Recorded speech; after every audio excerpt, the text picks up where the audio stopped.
Football is back in Eugene.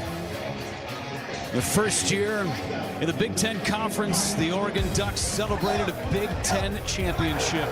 For Dan Lanning, he's got new players and a new set of goals in the best conference in college football. I hope you got your popcorn ready today, because this has the potential to be a classic. The Pinnacle, a place Big Ten football knows so well. Reaching the apex is why so many choose this storied conference. The reason they strap on the helmet and the motivation every time they step on the field. Impossible to bring down! Raise the trophy. Let the confetti rain. Bask in the everlasting glory. It's Ohio State, champions of college football. Now, after months of preparation, the quest to ascend to college football's peak begins again. With fresh faces eager to make their mark, and a cast of returning stars ready to shine.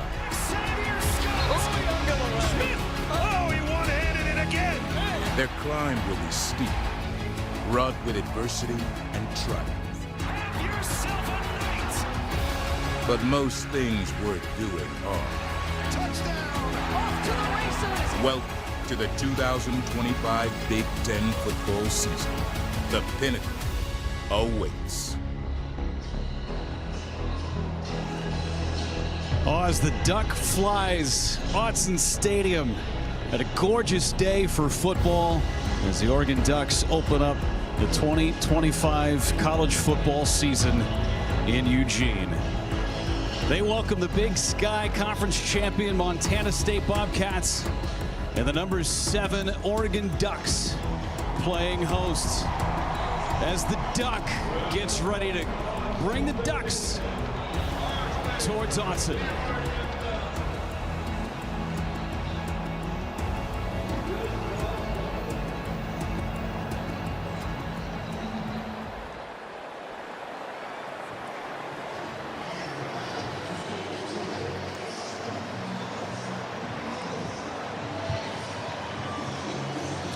These fans have been tailgating since dawn, and they are ready to get college football up and running yet again.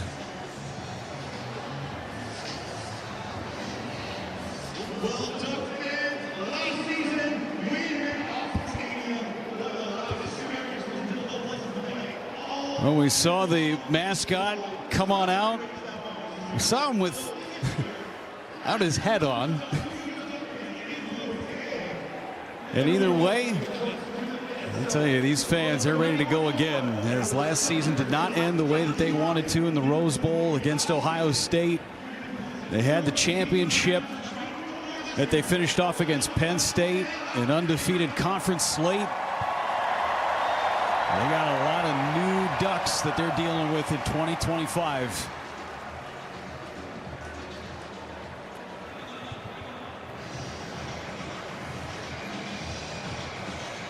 Well, the Oregon Ducks making their way from the locker room. They're coming close, and these fans cannot wait to see what this version of Dan Lanning's squad has in store this year.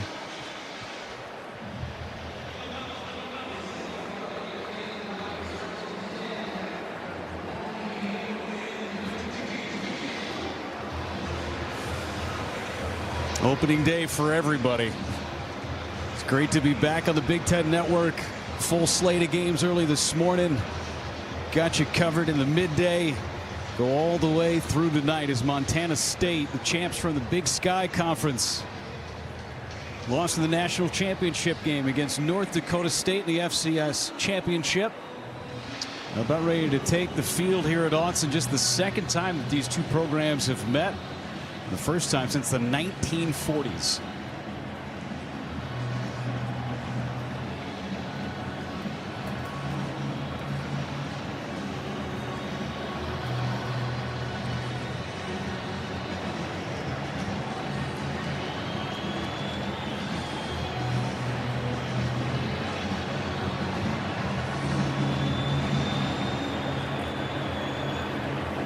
Could not have asked for a better day. I'm not sure how they let that Oregon State fan into Autzen Stadium, but they're playing up the road a little bit in a few hours. All friendly and ready to go for this opener against Montana State.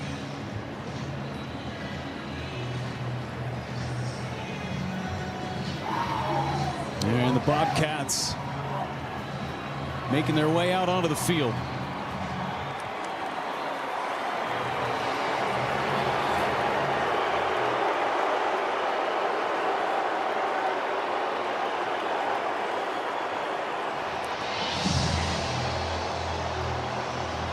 Handful making their way in for Bozeman. One of the best in the FCS. Will test their grit in their opener against the Ducks this afternoon.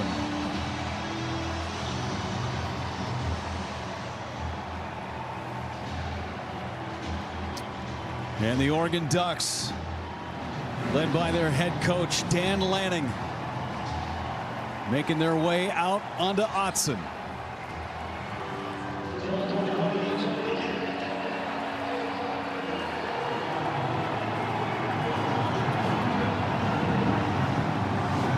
Choppers gassed up, and these Ducks are ready to fly.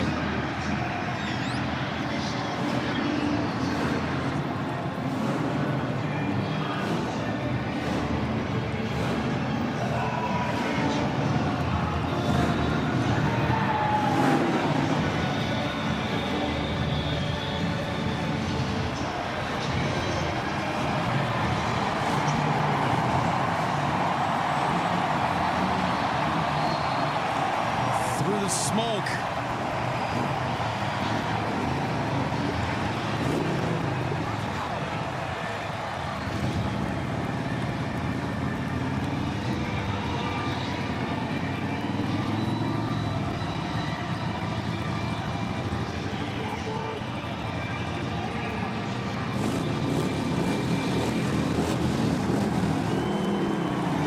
And the Ducks are flying together.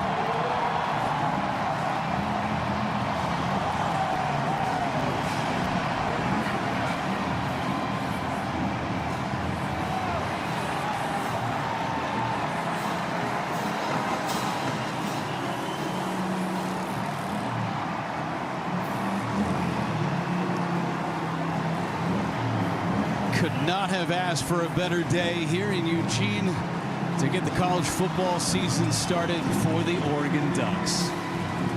Hi again, everybody. Welcome to Autzen Stadium with Jake Butt and Brooke Fletcher down in the field. Jeff Levering with you. Thanks so much for being with us. And for these Oregon Ducks, they look a little different. 10 players drafted to the NFL, 37 new players on this new roster for Dan Lanning. It's not about rebuilding here in Eugene. It's all about reloading. Listen, reloading is what the best teams do, and reloading is required if Oregon wants to repeat as Big Ten champions or more. And really, you laid it out. They're losing a ton of talent. School record 10 guys getting drafted. How do you replace that? Well, it helps to have the #1 transfer portal class. It helps to consistently recruit at a high level. Coach Lanning was not shy. He said the high-level talent remains to be seen, but the winning football players on this roster, they have more winning football players now than even last year's team did. Not a ton of experience at the quarterback position. Dante Moore is going to get the start for Dan Lanning today. Listen, there is a standard for quarterback play, and that standard is to be a Heisman finalist, to be one of the best at your position. And Oregon offensive coordinator Will Stein said when it's all said and done, Dante has the chance to be the best he's ever seen. His journey is unique. This guy was a 5-star that won the starting job at UCLA and chose to sit the bench to learn under Dylan Gabriel last year. The reason why, he said he wants to develop, and there's no better program to do it than the Ducks. He's 2 years older since his last start at UCLA. As we bring in Brooke Fletcher down on the field, to say that he has learned a ton about himself might be an understatement. It's not about playing fast, it's about playing well. That's how Dan Lanning would describe just the mental shift for Dante Moore since coming back to Oregon and gearing up for his first start here with the program. Dan Lanning said he actually sat down with Dante this week and they watched his starts at UCLA and asked him straight up, is this the same quarterback? And Dante said, no, coach, not remotely close. Dante has really just embraced being patient, learning behind quarterbacks like Dylan Gabriel and being a part of the right environment, the right offense, and that's just really fueled his growth and prepared him for this moment. For offensive coordinator Will Stein, the message is simple. Hey, don't overthink this. Don't be afraid to make those easy completions, to get into a rhythm, but most importantly, trust the playmakers around you to go out and do their job. Time to keep it simple as we head towards kickoff in Eugene. Montana State won the toss, deferred to the second half. Oregon will get the football first, and we will see Dante Moore and this offense on the field.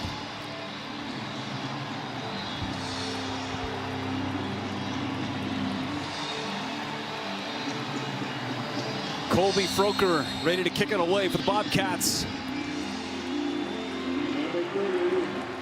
Noah Whittington, Jaden Lamar back deep for Oregon. Returnable, it's Whittington. Goes up the middle past the 25-yard line, and that is where Dante Moore makes his first start in 2 years. Had just 8 pass attempts a season ago, sitting behind Dylan Gabriel. But to say this kid's star shines bright, again, an understatement. Yeah, don't look at those stats. I mean, this guy is as talented as you'll find. These coaches are extremely high on him. Will Stein said he's got that wow factor, that it factor. In his journey here, I mean, he did what most don't do. He chose to sit the bench in the transfer portal because he believed so much in Coach Stein and his ability to develop him. Coach Stein said when it's all said and done, Dante has a chance to be one of the best he's ever seen. From the 26, handoff goes to Whittington, cuts it back, huge hole, down the sideline goes Whittington, finally pushed out of bounds into Bobcat territory. Brand new offensive line. I'd say they blocked that perfectly, Jake. Yeah, well, we're always excited for week 1 and that first snap, and if you needed another reason to be excited, if you're a Ducks fan, there it is right there. And you mentioned the new offensive line, 4 new starters up front. Even with these new faces, I think they have a chance to compete for the Joe Moore Award. Noah Whittington gets the start at running back, but we'll see 4 or 5 guys there. Talented backfield. All by himself after a 35-yard gain. Moore back to pass. Moore to the outside. Catch made by Bryant. Just past the 35-yard line. Gary Bryant, who has had a few riddled seasons of injuries that he has had to deal with. He might be wide receiver #1 next to DeCorian Moore this season, the freshman. He's the veteran in the room, and think about how important that is, starting a new quarterback in Dante Moore. Will Stein said you won't find a more steady and consistent player than Gary Bryant. Said last year he expected Bryant to be the 4th or 5th option, but because of injuries he just didn't get the chance to showcase that. You said it, Jeff, he's wide receiver 1 or 2 now. Stacked down at the bottom, design run for Moore, and he runs for the first down. There's that moxie, that it factor, the infectious leadership. Think about Bo Nix and Dylan Gabriel, different types of leaders, and Dante has his own style of leadership. I've heard him compared to Marcus Mariota. You see him running a little bit, looked a little bit like Marcus. First down and 10 from the 26.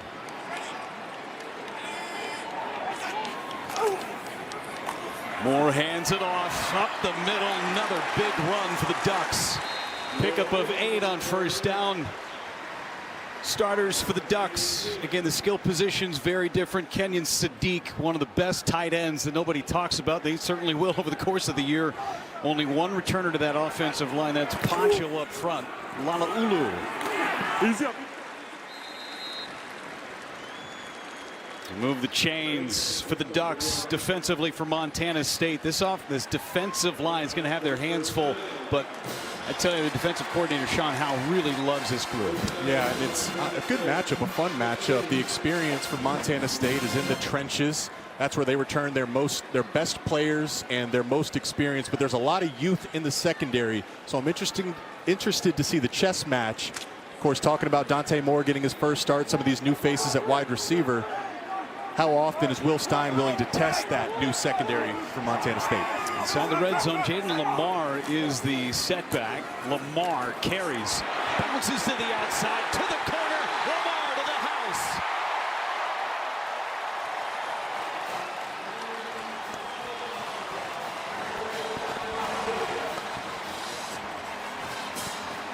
A 16-yard touchdown run on the first touch of the season for Jaden Lamar. But you can't draw up a better start for the Oregon Ducks offense than what Will Stein and that unit just put on tape. Great chance to look at the offensive line in the run game. I really believe this offensive line will be one of the best in college football. Noah Whittington got us started with an explosive run. And Jaden Lamar finished it off with an explosive run of his own. Atticus Sappington, one of the few seniors on this team. For the point after. Kick is up and good. 6 plays, 74 yards, 69 of those through the running game. And for Jaden Lamar, coming around the corner, bouncing it to the outside. And the Ducks have a touchdown scoring drive, the opening series of the season.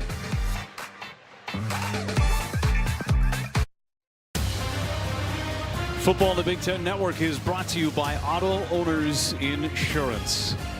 Well, Dante Moore and the Ducks, they wanted to establish the run early. I'd say they did that and then some. 69 yards on the ground on that opening drive to score a touchdown.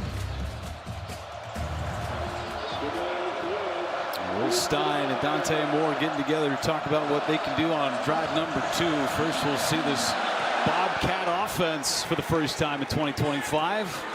From the goal line, Jabez Woods hit at the 20-yard line. And here comes Montana State, new quarterback. Tommy Millott is gone. Justin Lamson, Stanford starter with just 3 career starts. One of those against Oregon. It's Justin Lamson's Bobcats that take the field for the first time against this great Ducks defense. There's an identity that's being built under Coach Brent Vigen, and that's to run the football. Last year, Tommy Millott was one of the best, most dynamic football players as quarterback, and now it's Justin Lamson, a different athlete, but absolutely expect the quarterback run throughout the game today. Jones to the left of Lamson on this first play. Lamson to the outside, catch made, and a huge hit laid by Ife Obidegu, the freshman starting at corner. Taco Dowler with the reception. Expect a ton of that today, Jeff. Montana State, they have to get the ball out quick. This Oregon defensive line is ferocious. They're going to be humming. Can't sit in the pocket too often. Showing pressure, they bring pressure. Back to pass, Lamson again, incomplete.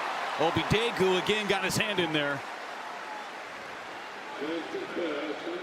Montana State, their starters at the transfer, Chris Long from Rutgers. He's got some Big Ten experience. This offensive line totally shifted around before the game today. Starter Burke Mastel, the center, not playing today. 3rd down. And we'll get procedure more than likely on the Ducks. Tatum Tuioti.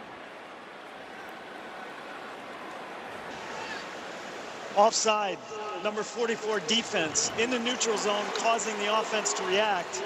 5-yard penalty, still 3rd down. 3rd down and short. Hearing our referee Cole Kneppel for the first time. There's the defensive starters for Oregon. Well, this defensive front, Amari Washington, people are talking about him as if he's going to take a huge step forward this year. LaPointe Lanning said he's a first-round talent at his best. It's just about playing consistently throughout the season. He's right on the football. 3rd and short for Montana State. And there he is. Drops Jones for a loss. Look at the quickness in the get-off. That's the #1 thing. We talked to Pancho, the center for the Ducks. He said what stands out, it's his quickness in get-off right after the snap. So tough to block. The center was coming over to try to reach him, but Amari Washington ducked right under and then made the play in the backfield. Coaches, players, everybody we talked to about Amari Washington said he's a menace. He showed it there on that 3rd down play. #4 on Bruce Feldman's freaks list. They've got a hand on that one. It's going to go out of bounds, and the Ducks will have great field possession for their 2nd drive of the game. They'll get it at the Bobcat 40-yard line, a kick of just 14 yards.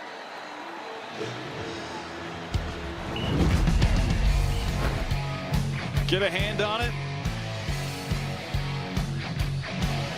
Sure did.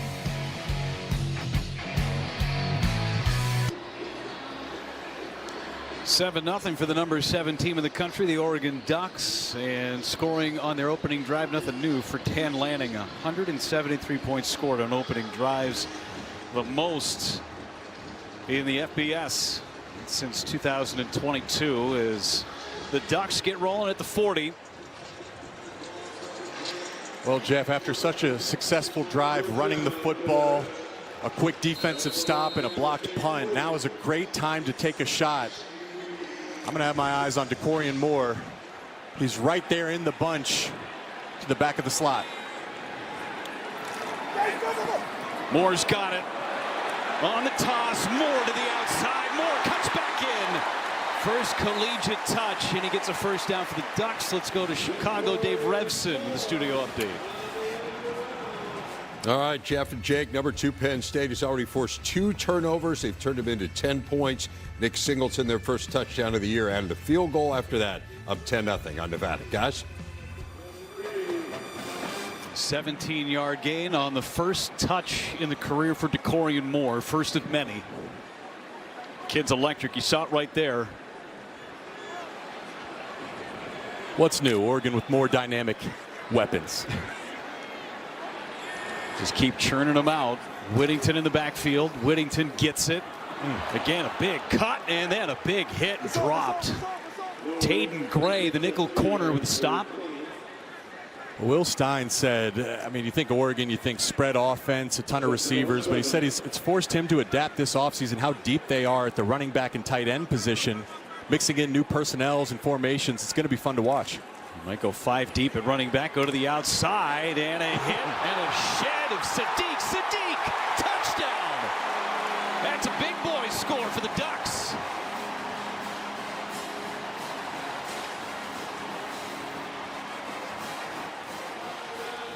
Took the Ducks till November to have a touchdown reception for their tight ends. They get one in their second drive. Will Stein said he's not just going to be one of the best tight ends in college football. He thinks he's going to be one of the best weapons in college football. And there was a chance there for him to get tackled. I mean, he had a body on him right away, but there's the strength. And one of the big reasons Bruce Feldman had him so high on his freaks list. This guy's 250 pounds, can squat a house, runs 23 miles per hour. I sit on the Mackey board, so we'll be voting on the nation's top tight end. I got a big feeling Kenyon Sadiq's name is going to come up often throughout this season. 2 touchdowns in 2 minutes and 41 seconds. Just getting rolling in Eugene. Kenyon Sadiq had 2 scores a year ago. He's got 1 on his first catch.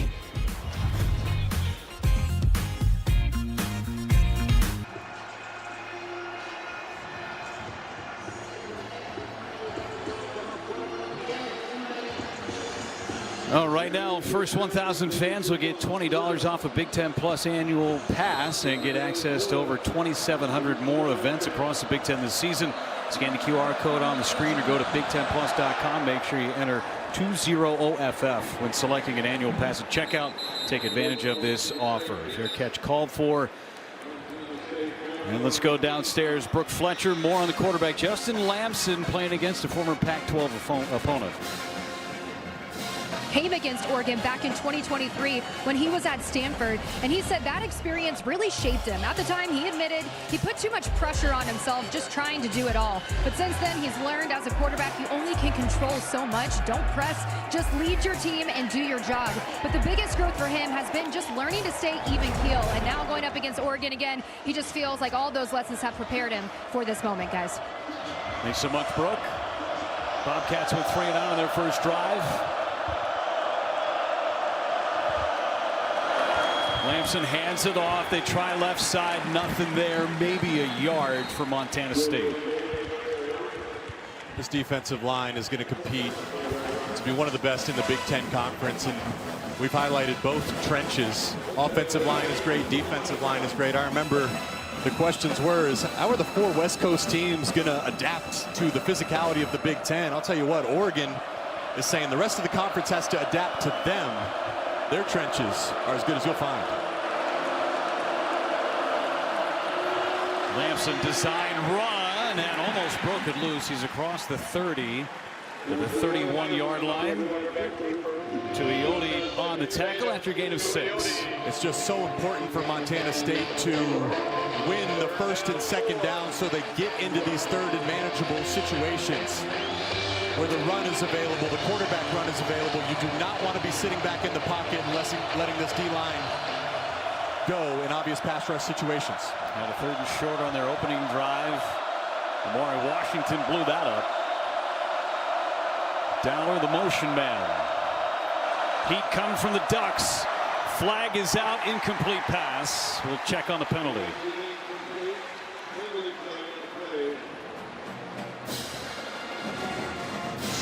Illegal formation, offense, 5 in the backfield. That penalty is declined. 4th down. So a second punt of the ball game for Montana State. And this defense looks awfully sharp early with a lot of new faces. Yeah, especially in the secondary. This is a young secondary and starting some younger guys. We saw number 7, Obadegu, make some plays on the first drive. Brandon Finney Jr., a true freshman they're really high on. Theron Johnson was a transfer from Northwestern. He's not playing today.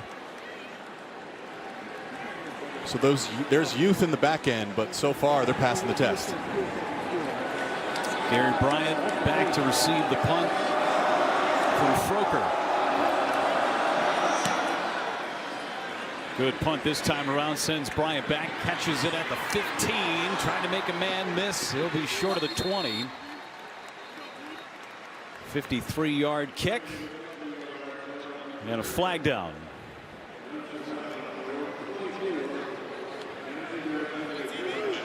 Illegal formation, 5 in the backfield on the kicking team. That 5-yard penalty will be added to the end of the run. 1st and 10, Oregon. 5-yard penalty will set up shop.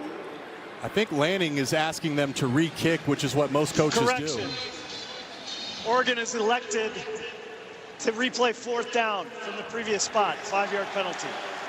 And if I can nerd out a little bit, Jeff, and tell you why you do that. Yeah, do it. It's because when you're a kicking team, that's more exhausting. Punt coverage, kick coverage. You're expelling more energy than the punt return team. So even though they have pretty good field position, you force them to line up and kick again and bet on the fact that their exhaustion will allow you better field position. And you're going to move them back 5 more yards, too, from the original spot. On top of it. Yep. And Bryant back to return again for Oregon.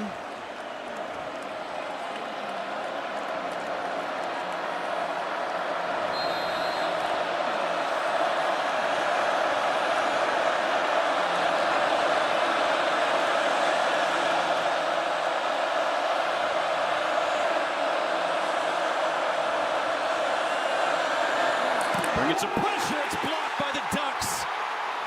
A scooping down to the 10-yard line, and that is why you push him back. There's so much speed on this Oregon Ducks roster. And in special teams, the speed with relentless effort has led now to 2 blocked punts. There was a ton of green jerseys in the backfield right away. You're exactly right, Jeff. That's why you'd rather have this field position. 71-yard difference in making him kick it again. Great math. So Montana State only has 2 guys in the shield. Number 11 there, he needs to take the most dangerous, which would be the inside guy. Don't know the number. Take your pick, either Fields or McClellan. Guessing Fields. So 1st down and goal from the 10. Handoff outside. It's Moore. And he's upended right at the 10-yard line. Good tackle in space by Jace McMillan. I was talking with Montana State defensive coordinator Sean Howe before the game, and he gave his Will Stein his flowers. He said this guy is as good as you'll find in college football in terms of forcing you to defend the whole field, sideline to sideline and 40, 50 yards deep. You see the play calling creativity stretching Montana State vertically. They've been able to run the ball. They made it easy on Dante Moore when he has passed the ball. Cooper Perry, Justice Lowe, the wide receivers on the bottom of your screen. They're going into the corner. Incomplete, intended for Lowe. 3rd and goal for Oregon. So even in the misses, you can see the arm talent of Dante Moore. That was a really pretty ball. Well, that's a tough fade from going the right hash all the way out to the left sideline. But in terms of location, you want to miss high there. Just a little high to his receiver. A lot of jersey in the defender's hand too. Looked like it.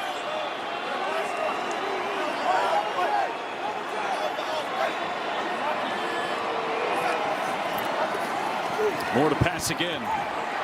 Moore gonna run and push out of bounds at the 5. 4th and goal from the 5.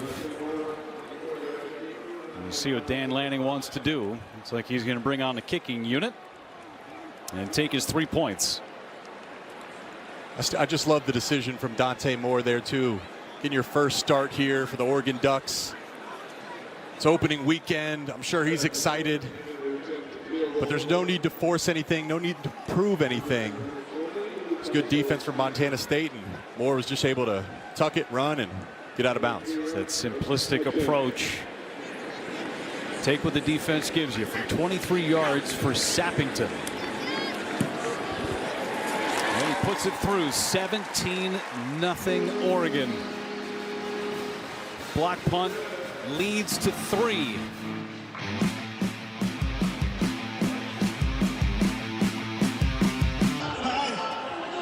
Welcome back. Emmanuel Pregnon, he got rolled on that last drive, immediately came over to the sidelines, sat down. Trainers took a look at him, and it took him to the medical tent. I'll keep you guys updated once I know more. Thanks so much, Brooke. This big deal. Brand new starting left guard, transfer from USC. He's one of the best in the country. And they were raving about the left side of that offensive line between Pregnon and Isaiah World. So certainly something to keep an eye on. Sappington to kick it away. Fair catch called for and made by Woods. Take a look at our coaching profiles, brought to you by Discover, the official credit card of the Big Ten Conference. Dan Lanning, most wins in his first 3 seasons in program history. 1 better than Chip Kelly, 2 better than Mark Helfrich. He's put his stamp on this Oregon Ducks program. Really, Jeff, I mean, he's, in my opinion, one of the best coaches, certainly one of the best young coaches in all of college football. He's got this program heading in the right direction. And I made this point on our studio show, Big Ten Today, on Thursday. I really believe as long as Dan Lanning is the head coach of the Ducks, it's a matter of time. They will win a national championship with him as their head coach. Put long in motion. Lampson swallowed up by that Ducks front. Tuioti in the backfield. And a loss for the Bobcats. And this is such a great job because they leave him unblocked. This is a read option. So watch the window dressing right here. The fake handoff to his running back, number 23, Adam Jones. But Tuioti did not take the cheese. What defensive end doesn't like a free hit on the quarterback? Great play. If it wasn't going to be Tuioti, it was going to be Terrence Green, who was right behind him. Ferocious defensive line. Showing pressure, bringing pressure, pass caught across the middle. Taco Dowler, picks up the first down. Dowler, number 1 receiver coming back from Montana State. So they brought pressure off the slot there by the nickel, and then the linebacker, number 26, Devin Jackson, he ended up on the slot to replace the pressure, just got beat inside on the slant. Good job by Montana State throwing into the pressure. Lampson to the outside now, hits his tight end, Ryan Schlepp. Moments ago, there's Pregnon walking back into the tunnel and on his way towards the locker room.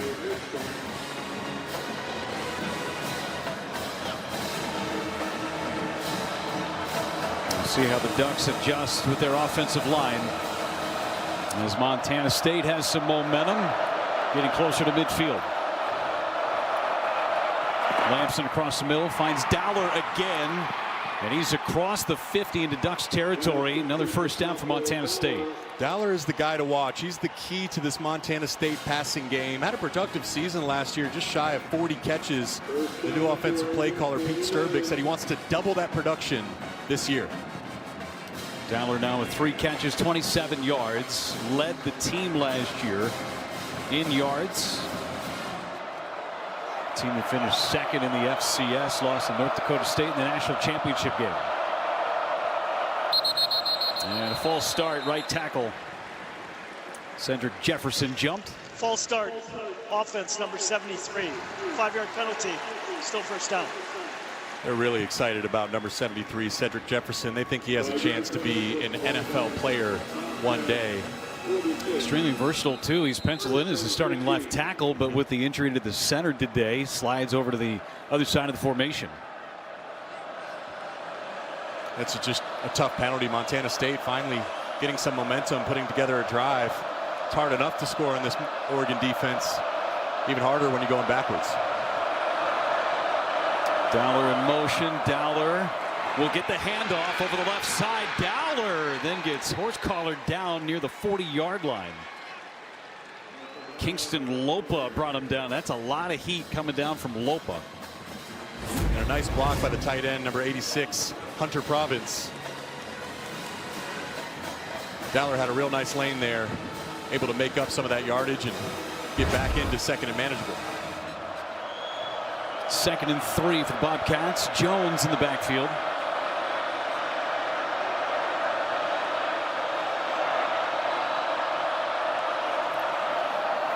Jones gets the tote across the 40, and they'll mark him down right at the 40. Brings up 3rd down and 1. It was a nice play by the freshman cornerback, number 14, Naeem Offord.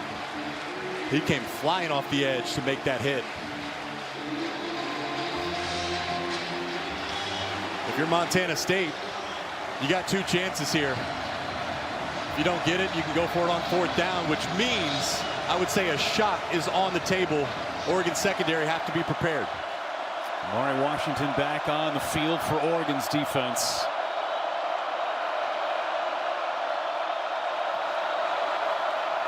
Lamson has it. Maybe a half a yard. It'll bring up 4th down for Montana State.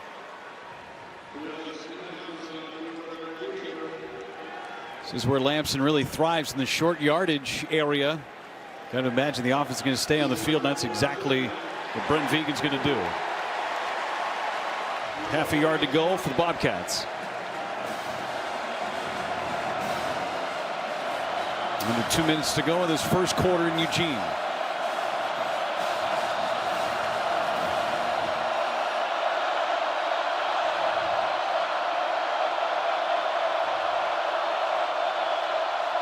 Handoff goes to Davis. Davis met behind the line, and the Ducks hold again. And again, number 52, Amari Washington, is the first one in the backfield, disrupting that play before it gets a chance to get started. Watch him there, lined up over the left guard. And again, look at the get off. Once that ball is snapped, there he is, coming up and under the left guard, making contact with the running back. Washington. Blake Purchase finishes it off. Yep, Blake Purchase, who they are so high on, coming off the edge, the sophomore. And great field position for the Ducks on their 4th possession of the game.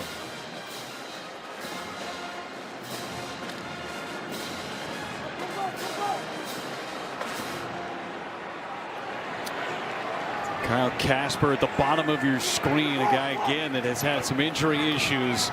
Moore looking over the middle, and he's got the catch. He finds Malik Benson, the transfer from Florida State. This is just a dig route, and Malik Benson, one of those guys that Dan Lanning was able to bring in the transfer portal to help replenish that wide receiver room. Lost Tez Johnson and Trayshawn Holden to the next level. Evan Stewart gets injured. And I'll tell you, a key to that is the offensive line. I mean, Dante Moore is effectively throwing routes versus air right now. He's able to take his drop and just stand comfortably, perfectly in the pocket. You can see the accuracy in ball placement.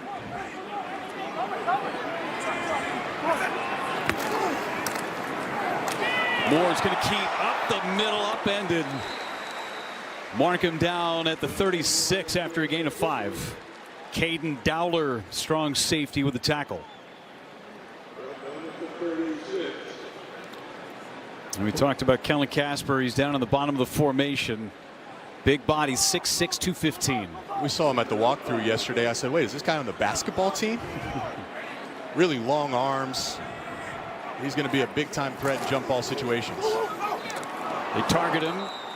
Throw off the mark. Brings up 3rd down. Long arms, just not quite long enough.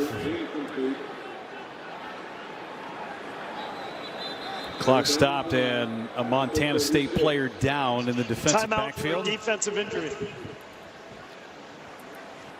3rd down and 5 facing the Ducks. It's Neil Daly. Be back in 30 seconds.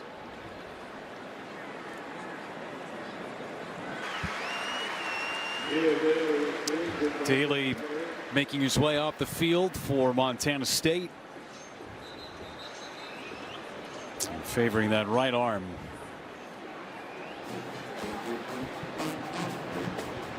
You get checked out by the medical team.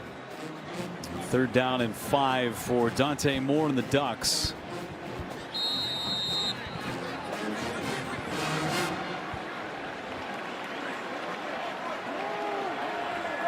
Sadiq, the motion man.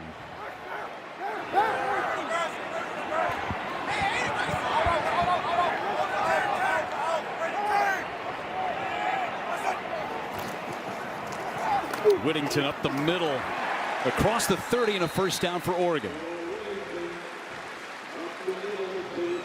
Whittington over 50 yards on the ground already. That'll be the last play of this 1st quarter. It has been all Oregon. 3 drives, 3 scores, and they're threatening again against Montana State. Welcome back to Autzen Stadium. The 2nd quarter about to get underway with the Ducks leading 17-0. Coach, 2 block punts. How did that spark this team right out of the gate? I mean, honestly, every play is an individual play, and each guy's done their job so far individually. Gave up 1 explosive pass there that we can eliminate on a quick game, but beyond that, our guys are playing well, focusing on the next play. So big block punt. We got to see things like that happen for our team. Montana State's offense, they continue to put the pressure, but what do you make of how this defense continues to keep them in check? They're playing well. We got to see, you know, eventually they're going to take a shot down the field, and we got to be ready for that shot when it comes. Thanks, Coach. Appreciate it. Thanks to Brooke Fletcher, Dan Lanning. Adjustment up on the formation up front. 2 running backs on the field. They give it to Lamar, his 1st touch of the year, and for his score. This one goes for a gain of 1. Dave Iuli slides over to left guard, and Kabika Rogers takes over at right guard up on that offensive line. They brought in an extra offensive lineman too, number 78. You just saw him run off the field, Janoris Wilson. I think Will Stein's done a great job with his play calling. He told us last year he felt like he brought too many plays, was trying to do too much to start the season. It's really been a simple but clearly highly effective game plan. Another running back on the field. It's Jay Harris. Pass caught. Benson again, his 2nd catch wrapped up. 3rd down coming for the Ducks. I think that simplicity, Jeff, is what is leading to Dante. He looks so comfortable back there. I mean, his feet are silent and quiet. He's getting front side reads all the way to his backside reads. He's done that a number of times, including there to Malik Benson. Now on 3rd and 2, his legs have come alive a few times in this game. 18 yards on the ground for Moore. Back to pass. Another 1st down for Oregon. Bryant, spin move, hit at the 15-yard line. Gary Bryant, his 2nd catch.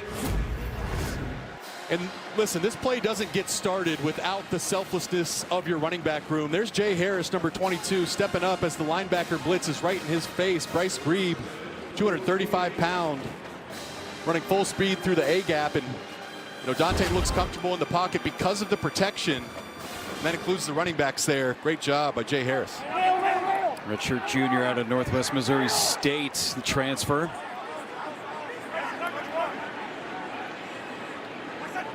From the 14-yard line, Harris gets it. And Harris dragged down Paul Brott, the nose tackle, after a short gain.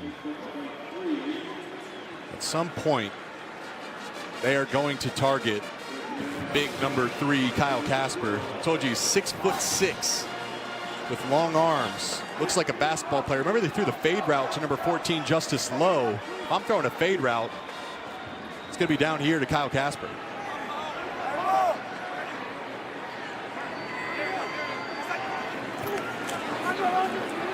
Moore across the middle, incomplete. Tried to feed Sadiq. Got a touchdown pass earlier.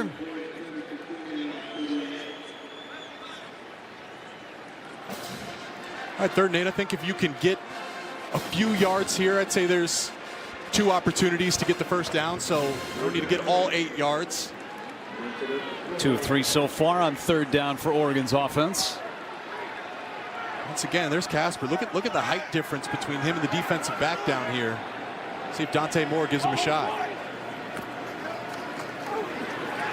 Looking end zone across. There's Benson. Depend on the spot. He got to the 5-yard line. He needed the 4. Give him a chance, though. I mean, the offensive line, they haven't been knocked back once. Not a single negative play in this game, Jeff. So with 1 yard to go, Will Stein and Dan Lanning going to keep the offense on the field, and why not run behind this offensive line?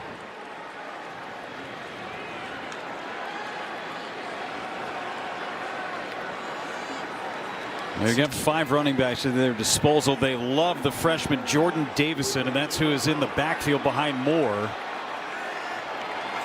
4th and 1. Davison gets it right side. First down, Ducks. He's the thunder to the thunder and lightning of the future. The running game for Oregon. 235 pounds. Will Stein gave him the comp to Carlos Hyde, a guy that had a ton of success for Ohio State back in the day and had a long career in the NFL. They love both these freshman running backs. Stein said the future is in good hands of this Oregon Duck backfield. Jumbo package again. Give it to Davison, right side. Davison, touchdown, Oregon. The freshman from modern day picks up his first collegiate touchdown.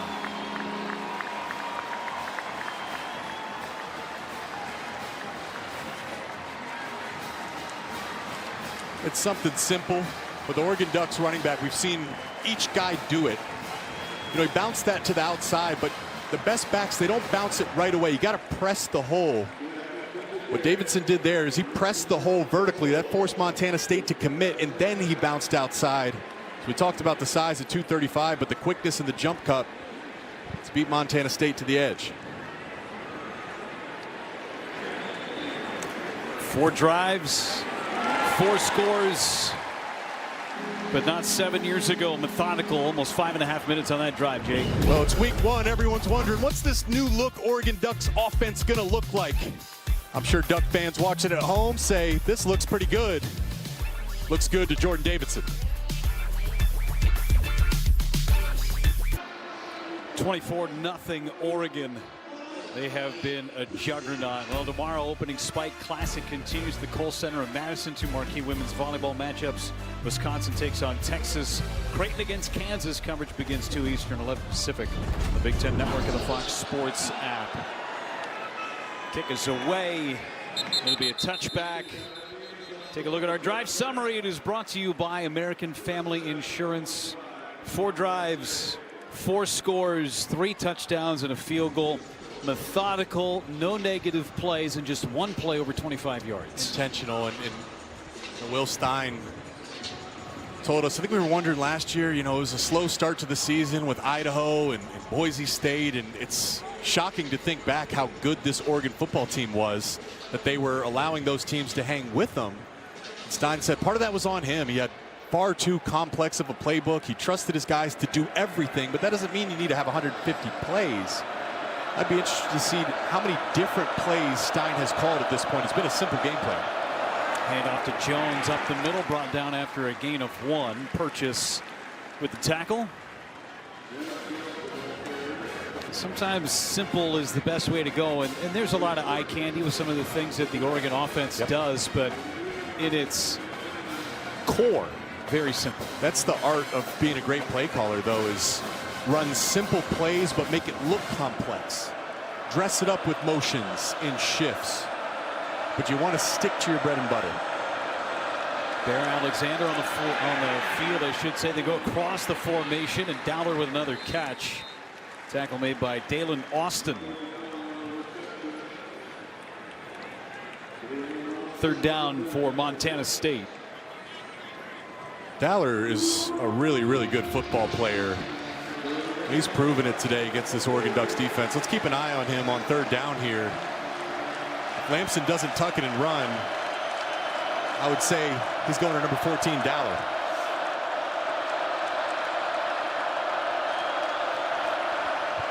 Looking that way, and it's incomplete. Tried to get it to Chris Long. The transfer from Rutgers was behind him. Fourth down coming up. There's the freshman Brandon Finney Jr. in coverage. What a good-looking kid. I mean, I can't believe the way these freshmen look these days. I mean, to be that young, he's 6'2", 203 pounds. I mean, he's got an NFL body already, and the coaches are really high on his work ethic. They said Finney competes with Dylan Thieneman as the hardest working guys on the team. So, Oregon Duck fans, you guys are in good hands in the back end of your defense for many years to come. Froker back to punt again. Had his last one blocked. Delay of game, kicking team, 5-yard penalty, still fourth down.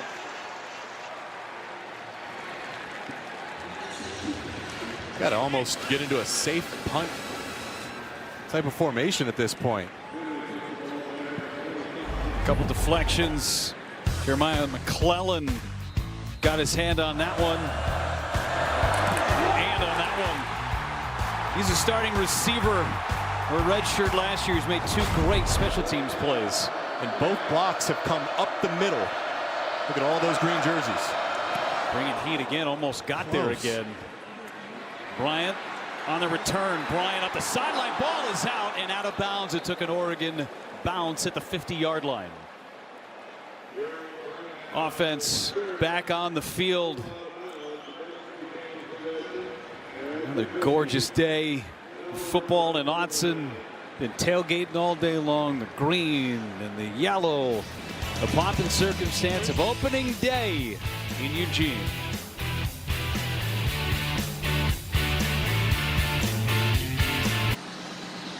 Game of the day was earlier with number 3 Ohio State upsetting number 1 Texas at the Horseshoe. I mean, this was 14-0 until late. Texas had an opportunity, but my goodness, did Ohio State's defense look amazing today, Jake? Absolutely, and credit to Matt Patricia, their new defensive coordinator. It's the theme for Oregon. It's the theme for Ohio State. It's the theme for Texas too. Is what were these teams going to do to reload? All 3 teams lost a ton of talent to the NFL, but the Buckeye defense with all their new faces really shined and shut down Arch Manning, who many had as the preseason Heisman favorite. We were talking about a lot of those names for Ohio State's defense. Very familiar because they played a ton last year. 5th drive for Oregon across the formation. Here's Justice Lowell with a catch. They'll give him a first down after a gain of 11. And this is what's fun about the current landscape of college football. That loss doesn't kill Texas. It doesn't hurt them at all. And still, both teams came out there and absolutely wanted and played like they needed to win that game. But it's a long season ahead. They'll have a chance to rebound. Bryant in motion. Hand off to Whittington, trying to slither his way through. Gain of a couple. Think about Ohio State's run last year. 2 losses, one against these Ducks right here at Autzen Stadium, and then one against Michigan. Last game of the regular season, Oregon ends up winning the Big Ten championship, beating Penn State. And then Ohio State gets their redemption in the Rose Bowl against Oregon. It's a long season, and I played in college, I played in the NFL, and just the rhythm of the season was significantly different between college and the NFL. But now you're playing 14, 15 plus games if you are making a run towards the national championship. So the management is different. Nice strike. Reception to the 30-yard line downstairs. Brooke Fletcher-Moore and Emmanuel Pregnon. Yeah, guys, he left the first quarter after getting rolled on, went back to the locker room. He's back on the sidelines, helmet on. No word yet if he's going back in, but the signs are looking in that direction, guys. All right, thanks so much, Brooke. Hand off to Whittington, puts his head down and gets a first down for Oregon to move the chains. That's great to see for Pregnon. I really believe in terms of left guard, left tackle, throw in the center Poncho, but Poncho, Pregnon, and Isaiah World, I struggle to find a better center, left guard, left tackle in all of college football. All three of those guys are NFL body types with likely first-round talent at the highest level. Matthew need Pregnon. Matthew Bedford, the Indiana transfer, is on the field. He's over at right guard at the moment. Sadiq with the handoff. Oh, the jump. Kenyon Sadiq, who's already caught a touchdown, showing off his skills. Maybe the track team wants him now. Yeah, there's not too many tight ends that can do that, but this is what's so fun. The marriage between Sadiq and Will Stein. He's more than just a tight end. He's a playmaker. It looks just like the Big Ten championship where he had the touchdown, caught it down the sideline, and hurdled the Penn State defender. We're just getting a little preview, a little appetizer of what we expect to see out of Sadiq this year. It's going to be fun to watch. Just noshing on his skills. Cross to the outside and brought down. Third down coming up for Oregon. Well, and after hurdling the guy, they sent him in motion, and he was a lead blocker and had a big-time pancake out on the edge. Watch him, see number 18 right here on the right side of your screen. Watch him engage the defender when he drives his feet on Carr, the defensive back. He finished that play with the pancake, so he does a little bit of everything. So he just hurdled Carr, then he pancakes him on the very next play. Yikes. Don't take offense if you're Carr. It's going to happen to a lot of defenders this season.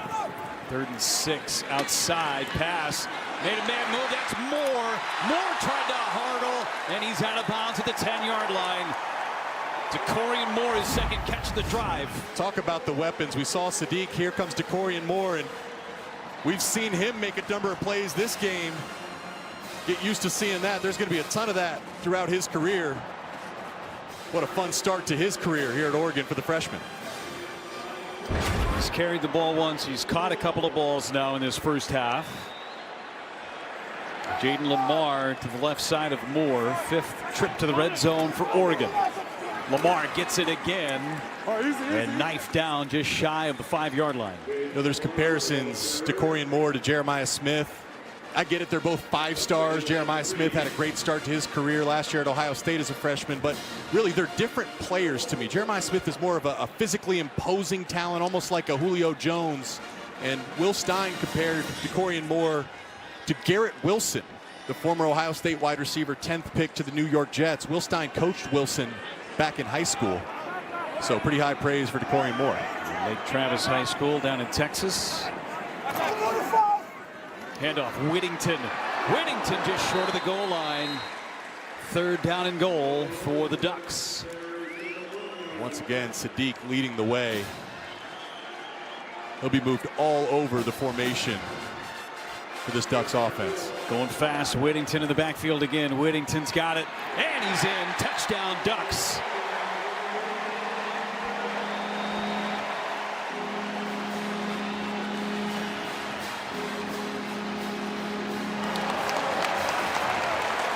It's been such a balanced game for this Oregon Duck offense. Had so much success running the football. Offensive line has not been knocked back once. They've been completely moving the line of scrimmage. Dante Moore has spread the ball around. It's just a little small preview of what this season's going to be, which I would expect to be a really, really fun and dynamic and high-scoring season. 4 touchdowns, 4 different players. Herrick puts it through for the extra point. What an outstanding track program here. This is one that Prefontaine would be proud of. Not just one hurdle on that drive, but DeCorian Moore, he's a hurdler. And then Noah Whittington with a touchdown finishes it off for the Oregon Ducks.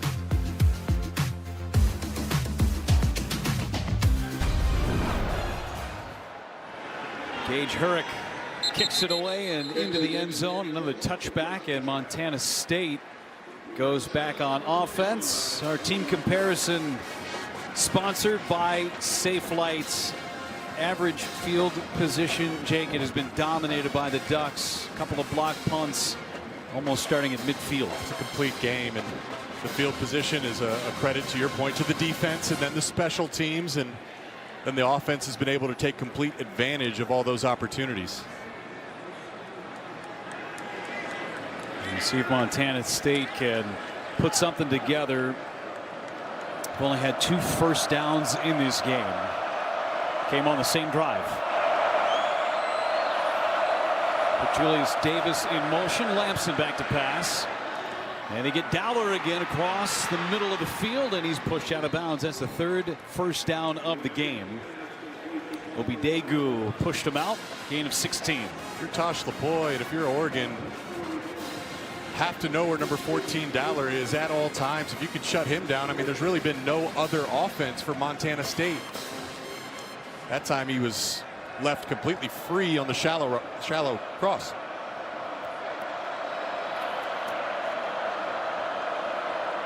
.59 of the 68 total yards for Dowler in the open field onto the 50-yard line goes Julius Davis, a one-time Wisconsin running back.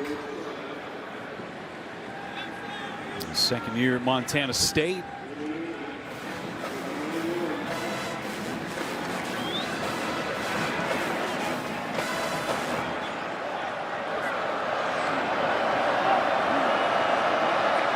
Second down and short.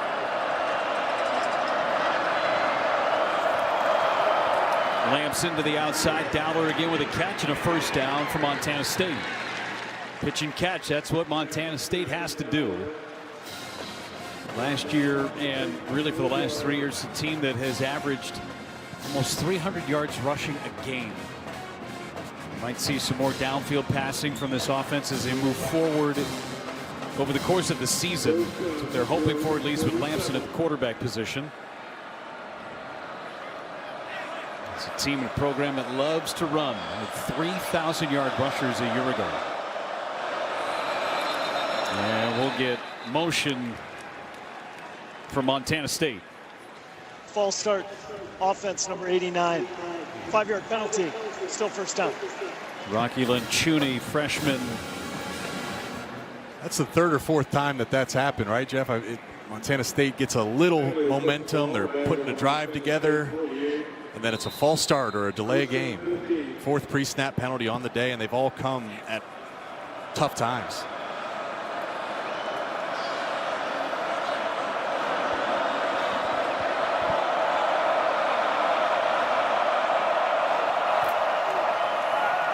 Across the middle. That's Lencioni. Get some of that yardage back. Second down for Bobcats. Really hasn't been an opportunity for the defensive line to get into their true pass rush arsenal.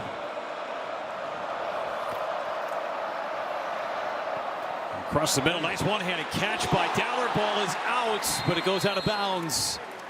Another first down for Montana State. Great play by Taco Dowler. Let's see, did he? That's a catch and a fumble. Yep. And then there's Jaden Kennedy from Ole Miss, the transfer. 2-minute timeout. 2-minute timeout here in Eugene.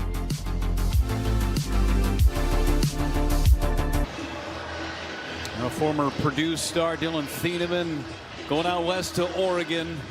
Preseason All-American, one of the best players defensively that this league has seen in a number of years, and he's getting a change of scenery in Oregon, and he has run the show in that defensive backfield. Yeah, we haven't called his name yet today, but don't panic. He's more of a free safety. In my opinion, he's the best insurance policy that you'll see in college football.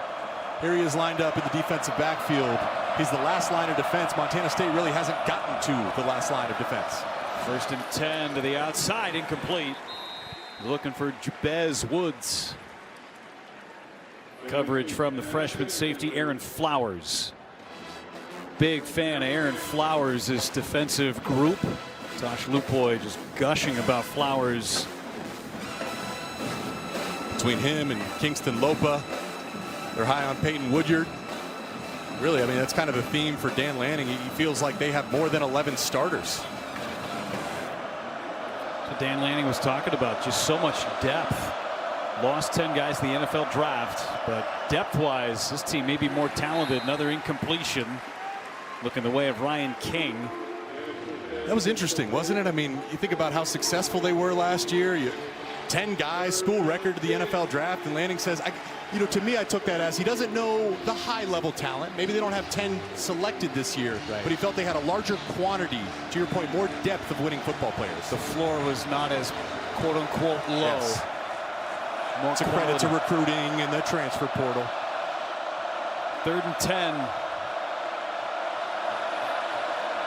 Ducks bringing pressure. Dowler trying to get to the outside. He will. Dowler. This is going to be close. Laulea knocked Dowler out a yard short. Pickup of 9. 4th down and 1. It's a really nice block and battle by the tight end, number 88, Ryan Schlepp. He was blocking Dylan Beenum, and I thought he might have been able to get called for a holding right there in the middle of your screen, but the official had a better look at it than I did. 4th and 1.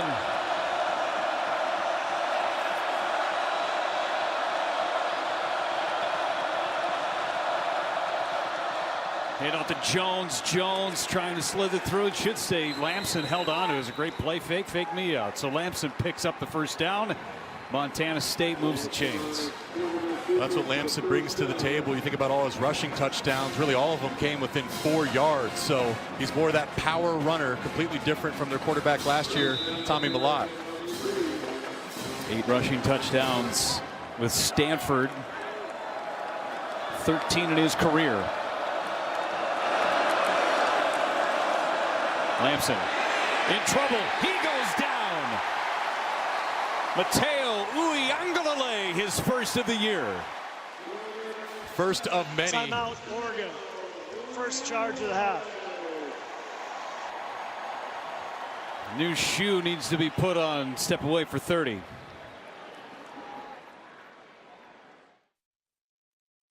Well, 31-0 Oregon. Mateo Uiagalelei getting around the block, just in hot pursuit. You can't miss him. He's 272 pounds, 6'5". He's the returning sack leader in the Big Ten, and that's the only time Lamson has held onto the ball. It's been a pretty good game plan in that sense for Montana State. He's a lot of quick game, but it speaks to the speed of the Oregon Ducks defensive line. It is just freaky to think. Mateo Uiagalelei at 272 pounds, Jeff, ran over 20 miles per hour on the GPS. And he's less than 20% body fat. Those are the 2 goals, right? 2020 guy. They should have their own freaks list. Feldman should rank the entire Oregon Duck team. Lamson again escapes trouble, goes down at the 25-yard line. Start calling timeouts if you're the Ducks. They've got 2 left, and they take their 2nd. 30 seconds. Ducks hoping to get another possession, plus they'll get the kickoff. I shouldn't say Montana State will get the kickoff. Don't forget, Old Trapper halftime report. Buckeyes knock off #1 Texas. Boilermakers and the Terps roll. Reflect. Oregon and has highlights from around the Big Ten. Montana the State debut has from all the 3. Terps today. Malik Washington, first true freshman to start since 2012 at Maryland, and he was on fire. Loxley is really high on it too. We did our Big Ten camp tour this year and got a chance to talk to Malik Washington. I said, "You're a freshman?" This guy is really, really impressive, intelligent, charismatic. You know, Maryland, especially under Coach Loxley, they're going to consistently put out a dominant passing game. They're excited about what their quarterback can do and bring to the table. But I'd say, I mean, this is the thought process here for Dan Lanning: is call your timeouts. You want the ball back because you want the rep of 2 minute for Dante Moore and these new receivers. It's going to be invaluable throughout the season. 3rd and 12 for Montana State. It's the quarterback draw. No one in the middle of the field. Finds Dowler, and then he's hit, and the ball pops out. That was Dalen Austin hitting Dowler enforcing the incompletion, and the clock stops. So Uiagalelei gets a lot of the headlines, but number 44, Tuioti, he actually has the most pressures returning on this team. So, I mean, they have answers and options across the entire defensive line. Of course, we've highlighted Amari Washington on the inside. Haven't talked about Bear Alexander, but he's an exciting piece. But Tuioti, he's up there as one of the best in the conference. Sansed back to kick, and his kick is up and through. Montana State picks up their first points of the season, a 42-yard field goal.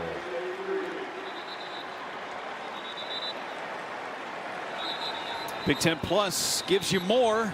Access to more live Big Ten games, more stories, more highlights 24/7. And tomorrow you can see the Oregon women's soccer team in action against Grand Canyon.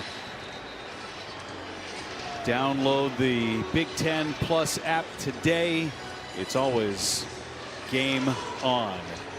Pape Field just behind us at Autzen Stadium.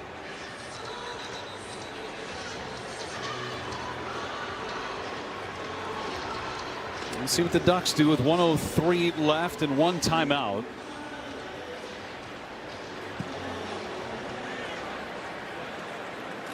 Let's see how aggressive they are. As you said, this is about reps. This isn't about today's game. This is potentially about Oklahoma State next week, or even their conference opener in 2 weeks against Northwestern. Yep.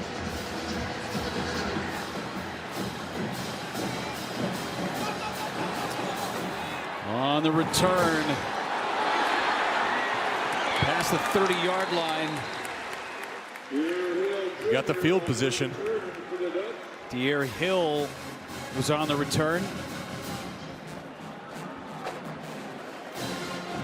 All right, 56 seconds to go for Dante Moore.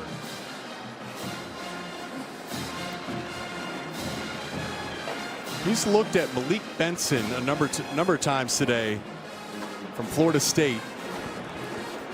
Number 4. That's kind of been his possession guy, especially over the middle of the field.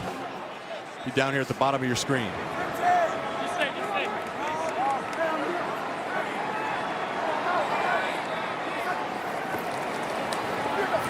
Moore looks to the outside, catch, and out of bounds. Jeremiah McClellan, who's blocked 2 punts, picks up his first catch. Gain of 13. And a flag down in the backfield. Personal foul, hands to the face, defense number 11. That 15-yard penalty is added to the end of the run. Automatic first out. Kenneth Eiden, senior edge rusher. Tack on 15 more, so 28 yards of net yardage there. There he is battling with the new tackle, big Isaiah World at 6'8". And even with the hands in the face, Dante Moore, no pressure. There's been no pressure all day today. Tulane transfer Mekhi Hughes on the field for the first time for Oregon. 1,400 yards on the ground a season ago. They go to the outside. Another catch. This is Cooper Perry. His first catch of the day. Excited about that freshman. And here we go. Here's the operation of the 2-minute. They have timeouts, choosing not to use it, getting lined up quick. Under 30 seconds to go. And another catch and out of bounds. That's Benson. And how pretty is that ball, though? I mean, it just jumps out of his hand, a tight spiral. It's a very catchable and light football. His decision making today, Jake, has been outstanding. It's first read all day long. He does not look rushed at all. He looks completely comfortable in this system. And a part of that's the offensive line, too. I mean, he hasn't been rushed. And he's had a year to learn the system, too. Moore. Ball's away. In the corner. Oh, incomplete. He had Kenyon Sadiq. He dropped the football.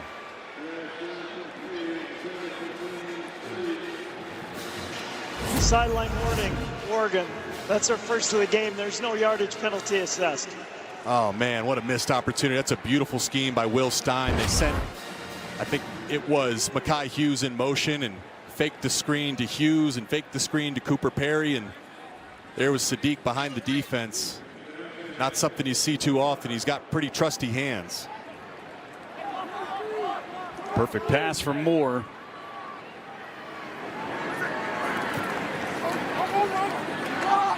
Run of the fade and a hold. Flags down as Benson was trying to get space. Carson Williams, the freshman, grabbing Benson. Yep, they'd run those 10, 15-yard stop routes, and it looked like Williams was just sitting on the sticks there expecting Malik. Pass interference, defense, number 4. Spotted the foul, automatic first out. It looked like number 8, Carson Williams, was expecting a hitch route or a curl route, and Malik just ran right by him, caught flat-footed. Easy call for the official. Pass interference. Spot of the foul, put it at the 11. 14 seconds to go with a timeout.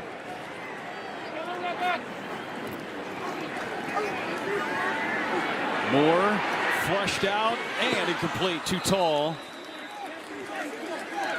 Looking for McClellan. Maybe time for 2 plays, 8 seconds. So I'm nitpicking here, but you know, if Dante could have that back, understanding with 14 seconds, you don't want to hang on to the ball. If you're efficient, you could still get 2 more plays, which would be 3 plays, including the last one. But if you hang on to it too long, you might take away that opportunity. This is probably your last play, or you're sending out the field goal unit.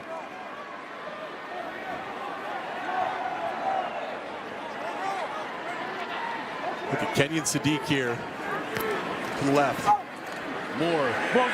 Touchdown. It's Malik Benson.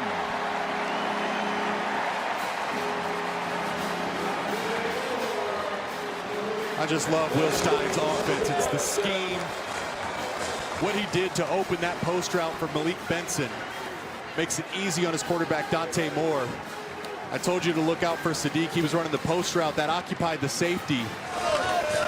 Sent the running back out to the left, which left Malik Benson one-on-one with leverage. Sadiq the bait, Benson the switch. Sappington makes it 38-3 in the first half. 6 drives, 6 scores, 5 different Ducks with touchdowns.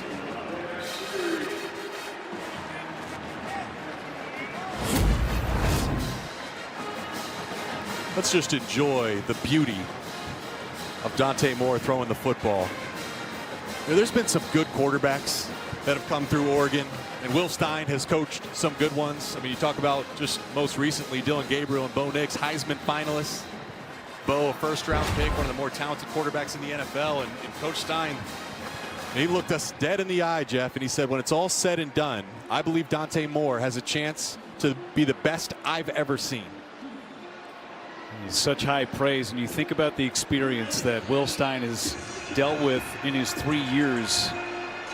Bo Nix, 61 career starts. Dylan Gabriel, 63 career starts. Dante Moore came into this game with 5 career starts. It's a different challenge, but in terms of talent, I felt that this was true, that Dante Moore was more physically gifted and talented than Dylan Gabriel and Bo Nix. But that's why he chose to come to Oregon. I mean, he took the road less traveled. Came to Oregon, wanted to sit the bench to learn behind Dylan Gabriel. Woods going to take it out of the end zone, across the 20, and that will end the first half. Montana State will have the football on the other side of halftime. It is all Oregon's offense. They've touched the ball 6 times. They've scored 6 times. They've blocked 2 kicks. They've played great defense.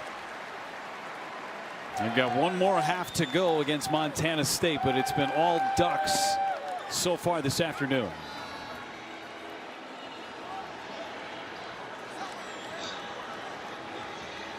No negative plays and no punts for this Oregon offense. Dan Lanning setting up shop with our Brooke Fletcher down on the field. Coach, what'd you make of the composure you saw from Dante Moore in that first half, especially in that last drive? Yeah, it was good for us to be able to get a 2-minute sequence. Guys operated really clean. You know, I think Dante's making good decision, getting the ball out on time. 5 touchdowns from 5 different players. What's that say about the versatility you have there? Strength in numbers, right? We got a lot of guys that can play winning football, and we said that coming in, and we saw some of that so far today. Thanks, Coach. Thank you. Guys, back to you. Thanks so much. It's been all Oregon in this first half. Track meet on a football field. Sadiq and Moore hurdling their way past Montana State. They are up large in the first half. And the Oregon Ducks with a 35-point lead, about ready to start the third quarter. Montana State will get the football when we get going. With Jake Button, Brooke Fletcher down in the field, Jeff Levering with you. Thanks again for being with us. And Jake, it was a perfect first half for that Oregon offense. New faces, but man, did they show up, and Will Stein's got to be thrilled with what his offense did. I look at the Oregon offense, and they remind me of an orchestra in terms of all the different pieces and elements, and then that would make Will Stein the conductor. He's the guy that brings it all together. And really, he told us the goals were to keep this simple. He wanted to make sure his quarterback, Dante Moore, wasn't having to play beyond himself. And I would say, perfect, 100%. I mean, if not 100%, it's got to be a 99% grade for the Ducks offense there in the first half. Yeah, all the drives, every one of them ended in a score. The defense allowed just a field goal. That was it. Montana State will get the offense on the field.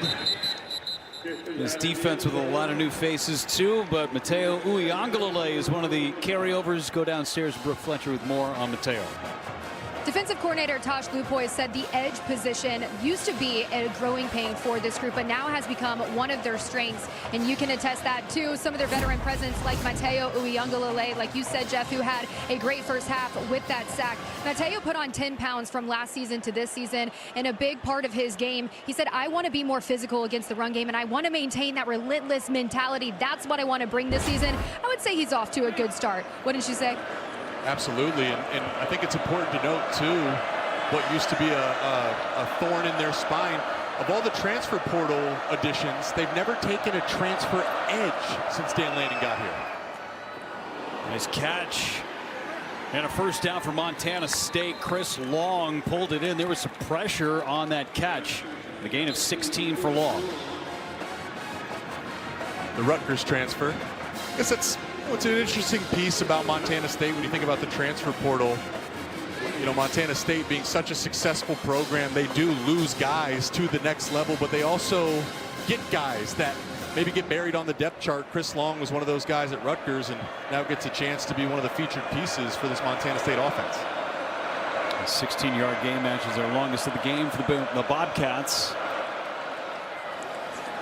Handoff left side with some room goes Adam Jones. We talked about some of the changes on the defensive front. Bear Alexander comes from USC. Theron Johnson unavailable today. He comes from Northwestern. And then Dylan Thieneman, we talked about him briefly earlier. Nothing has really got to his level of the defensive backfield, so we haven't talked about him in terms of this ball game.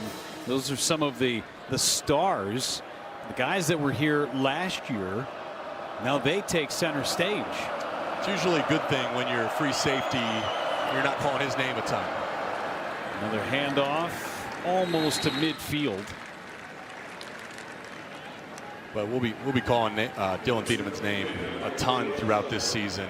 And he's one of the best players in all of college football. The Big Ten safety class is loaded. I mean, Caleb Downs for Ohio State is top 5, top 10 pick. Dylan Thieneman, I think he's got a chance to be a first-round pick whenever he does decide to go to the NFL. Montana State 0 for 6 on third down. It's 3rd down and 2. Opening drive of the second half.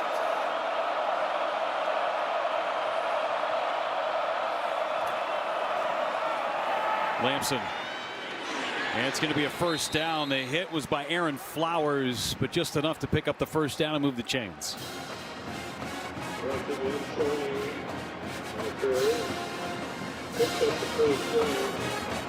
Tosh Lupoy said, I mean, we asked him, hey, Coach, what's the next level for this defense? And he said he wants them to go from being respected to feared. Certainly has been one of the better defenses in college football, absolutely. They've been highly respected. But the next switch to flip for Oregon is to become a defense that is feared. Lamson in trouble. And he hits Dowler on the sideline. He's in the open field. Dowler now across the field. Thieneman able to run him down and out of bounds inside the 25-yard line. That was a great job by Justin Lamson. I believe that was Bryce Betcher, the linebacker, that was sent on pressure, and he hit a nice up and under on the protection, and Lamson made a miss. was able to find Dowler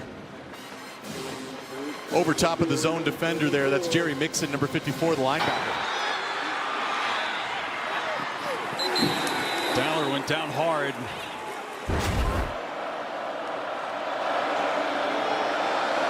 How about that? 103 of the team's 158 yards for Taco Dowler. Focal point. Lamson swings it out to the outside. Davis with a spin move. Can't escape the rest of the swarming Ducks. With a pickup of 2 is Bryce Betcher, who missed the tackle on Lamson on the last play. Didn't miss that tackle. Back for his senior season. Had an opportunity to go play in the Astros organization on the baseball field. Said, I got more in the tank on the football field. I got something left to prove. Benefited this offseason, too, of being fully committed to football. He said he added about 10 pounds of muscle in the weight room. And he's a really nice guy, Jeff. You know, I was walking around the facility after our meetings yesterday, and I got lost. And he stopped from the elevator and showed me the exit. And I said, thank you, Bryce. I appreciate that. Heck of a football player and a heck of a nice guy. Let's go downstairs to Brooke Fletcher. Bryce told me after last year's Rose Bowl loss, he felt like he had unfinished business. So he returned, giving up baseball to focus solely on football. And he told us that sticking to one sport has helped him build strength and grow at linebacker. Now, baseball, it does bring him joy, but football also lets him channel that intensity. And that's where he wants to leave his mark right now, guys.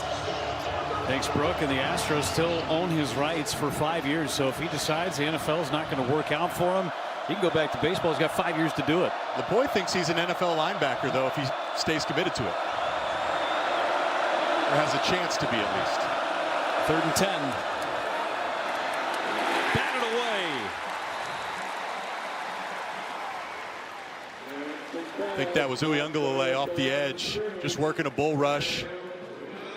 The ball's been out of Lamson's hands quick. So what you're taught as a pass rusher is get your hands up. Yep. That is Uyunglele. Forcing Lamson to throw it. Otherwise, it would have been a sack and a good job batting the ball down. Lamson was perfect on that drive, 4 for 4 until then. Now 41-yard attempt from Sandstead. He kicked from 42 earlier. Kick is up and right through the uprights. So another field goal for Montana State.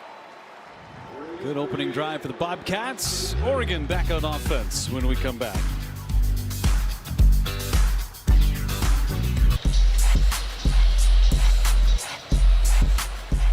Short kick, returnable. Whittington from the 9.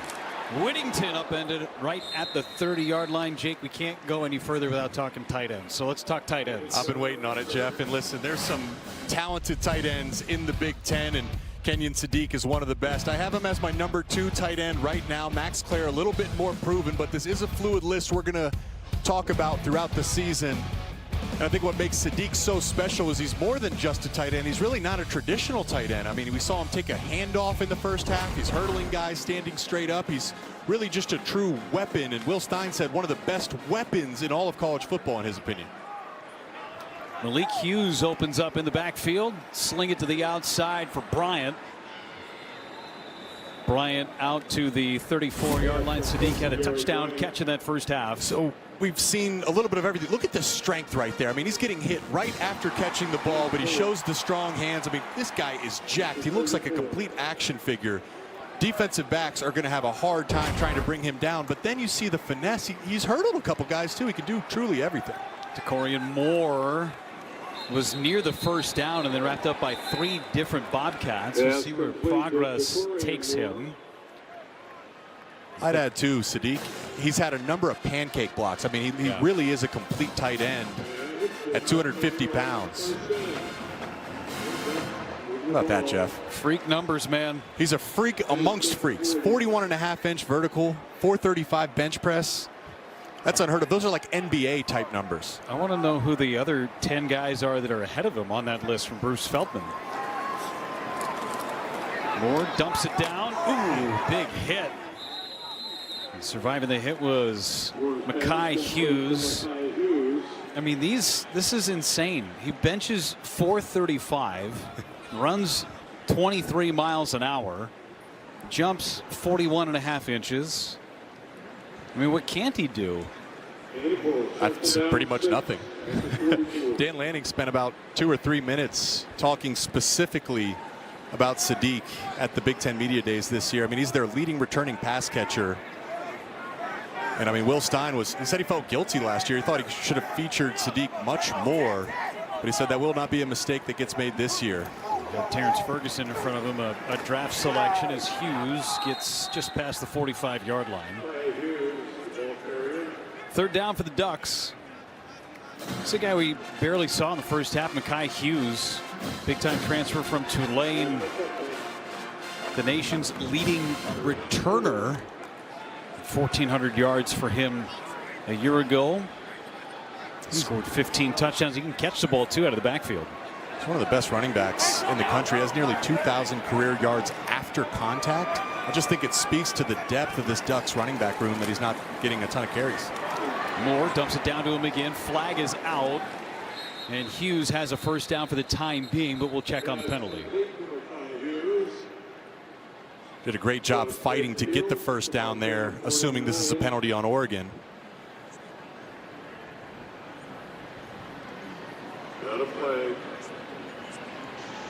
Holding. Offense number 77. 10-yard penalty from the previous spot. Third down. Just the second penalty of the game against Oregon.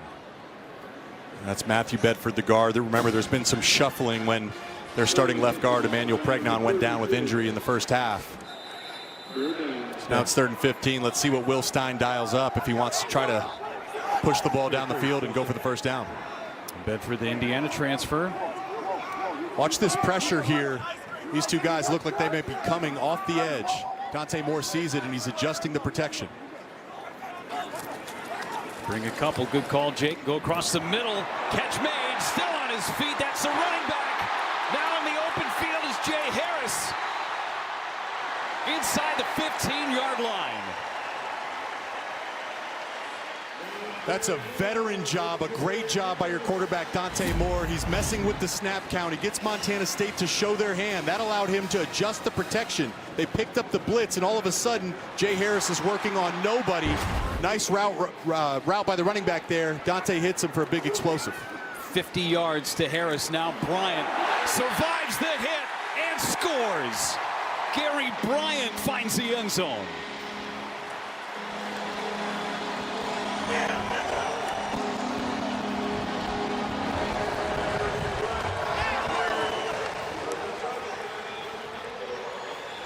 Sean Howe, the defensive coordinator for Montana State, he told us the #1 key to this game is they have to tackle on the outside. And if you don't, that will be the result. Obviously, Oregon is going to consistently have high-level playmakers, but it's their ability to break tackles and make plays with the ball in their hands after the catch that make this offense so dangerous. 15 seconds ago, it was 3rd and 14. 2 plays later, touchdown Ducks. Well, behind every touchdown is a selfless teammate. How about Decorian Moore? Look at #1, the freshman wide receiver with a key block to spring his buddy Gary Bryant in for the touchdown.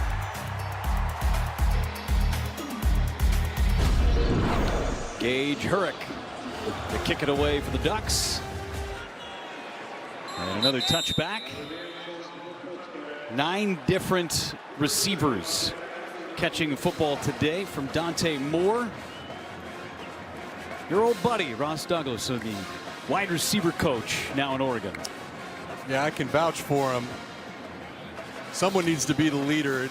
There he is. You can barely see him behind these guys. There he is standing up, Ross Douglas. We were early enrollees. We were in the same recruiting class at the University of Michigan together.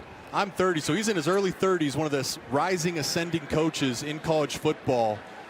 And you think about all the new faces and guys getting starting opportunities here for Oregon. You need a leader, you need a coach to extract that value. And I can tell you, Oregon Duck fans, you got a good one in your wide receiver coach, Ross Douglas.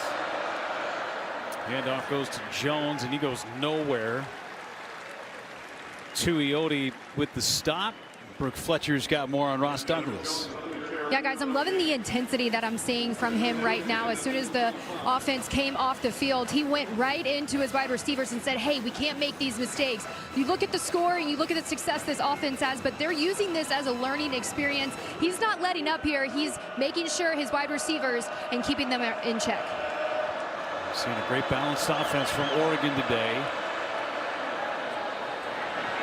Lamson couldn't escape grasp of Terrence Green, the defensive tackle. 3rd and short for Montana State.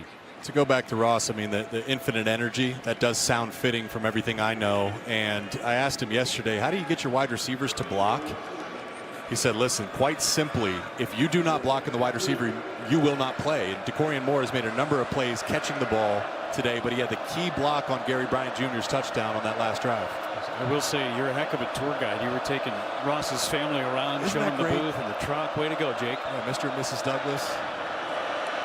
Lamson finds his favorite target, Taco Dowler. First down for Montana State. And Dowler limping around a little since that 50-yard gain earlier. And he does not look super comfortable in the slot at the moment.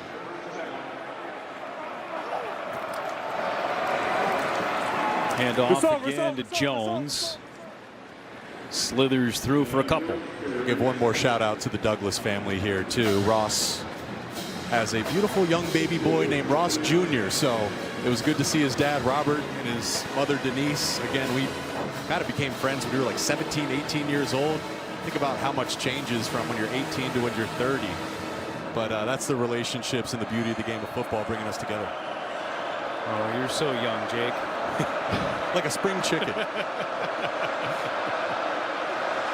2nd and 8 for Montana State. And a whistle. Play is dead. And a false start on the Bobcats. False start. Offense number 86. 5-yard penalty. 2nd out. Hunter Province, sophomore tight end. To go back to Taco Dowler there, limping a little bit. Coach Vegan is going to have a decision to make because this is the number 2 team per the coaches poll in the FCS. They have goals and aspirations to compete for a national title, and if they want to do it, he's going to be one of their key players. Well, he's certainly a little injured right now. Yeah, we got a big one coming up next week too against South Dakota State. Jackrabbits. Lamson a pass. He escapes for a moment, maybe a couple on the gain. Maury Washington brought him down by his shoe tops. All right, 3rd and 12, obvious passing situation, but there really hasn't been a true pass rush opportunity for the Oregon Ducks defensive line. For the most part, the ball's been out of Lamson's hands quickly. Let's see what happens here if they're going to try to push the ball down the field, if the pass rush can get home. Bear Alexander's lined up on the nose. Bringing heat, and down he goes. Uiagalelei for his 2nd sack.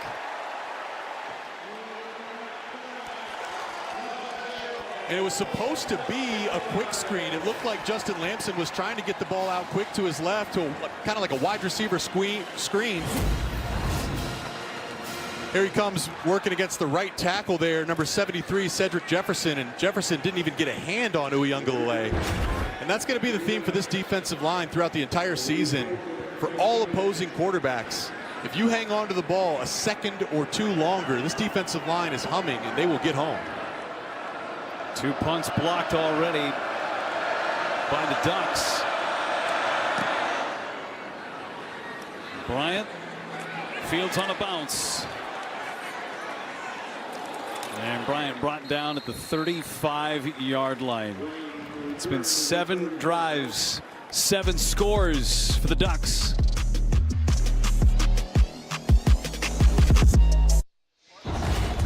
Jake, everybody's getting involved in that wide receiver room, even some of the running backs getting involved.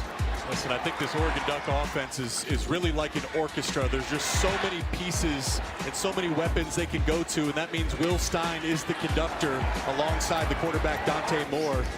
It's a big reason Dante Moore came here. He said, I wanted to come to Oregon, even if it means sitting on the bench behind Dylan Gabriel, because he felt this system and this coaching staff was going to be able to allow him to realize his full potential. Great start here to the 2025 football season. And just 5 incompletions for Dante Moore. We've got a new quarterback. Austin Novosad is entering the ball game. He'll get the rest of the contest, or at least his drive. Sophomore from Dripping Springs, Texas. Played in 3 games last year, was just 2 for 2. In 3 games as a freshman, 9 out of 11 that year. Moore finished the day 18 out of 23 with 3 touchdowns. Ball's dead. Ball's dead. There's Dante Moore. I'd say a job well done in his first start in 2 years. Absolutely. I mean, it's going to be a fun season, and the sky is the limit for Dante Moore. I don't want to get ahead of myself, but I will get ahead of myself. Just watching him throw and understanding what this offense is capable of. There'll be some first-round conversations at some point this season. Jordan Davison scored a touchdown earlier today on his first collegiate drive. Picks up a first down. He's the thunder to thunder and lightning in the future of this running game for Oregon. Stein loves those young freshman running back, doesn't he? Coming up on a minute to go. Slip it to the outside, incomplete. Looking for Hill out of the backfield. Coming up for Oregon. Next week, Oklahoma State here at Autzen Stadium. Then travel to Chicago, take on Northwestern. And then Oregon State. That one's always circled. And that leads up to the date with Penn State in Happy Valley. Yep. That'll be a night game there on NBC. And in my opinion, that's the best environment in all college football. I played in 2 night games on the road, whiteout, Penn State. Obviously, Penn State has national championship aspirations. That is going to be a fun game to watch. Novosad has his man touched. Nice play by Kyler Casper. Had to come back for it. It's a big first down inside the 10-yard line for Oregon. That's a matchup I thought they would have went to earlier. Kyler Casper, we told you a number of times, he's 6'6". Look at the length right there. And he's working on number 1, Jace McMillan, the redshirt freshman, who's only 5'9". So it took a while, but they utilized the height and could have been a touchdown with a better throw. Davison puts the head down, reaches forward. Touchdown, his second of the game.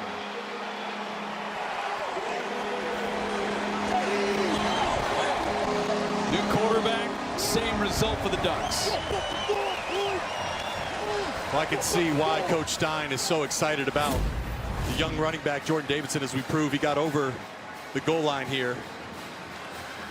Stretch, knee, touchdown. Unbelievable body control. But he's 235 pounds. He is built like a battering ram. He's, you know, you'd think he's a power back, but Stein compared him to Carlos Hyde, which I think is a great comp, just getting to watch him run here. Carlos Hyde was a bigger back, but had that fluid agility and ability to change direction. We saw some of that on that touchdown there by Davison. Hurrick puts it through. 8 drives, 8 scores. Davison, the first one to find pay dirt twice.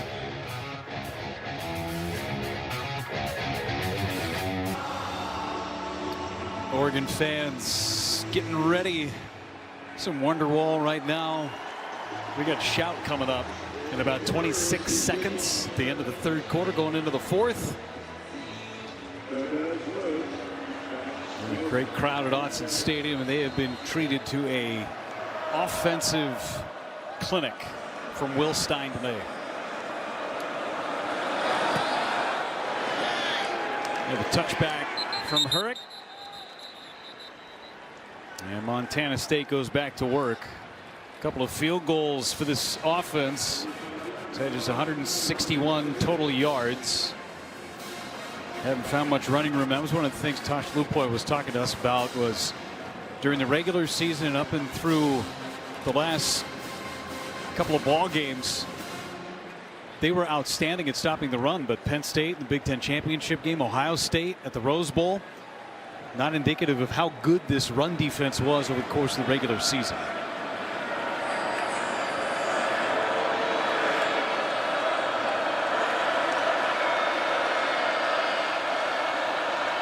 On the jet sweep, Getting around the corner, spin move, but can't get out of the grasp of Peyton Woodyard.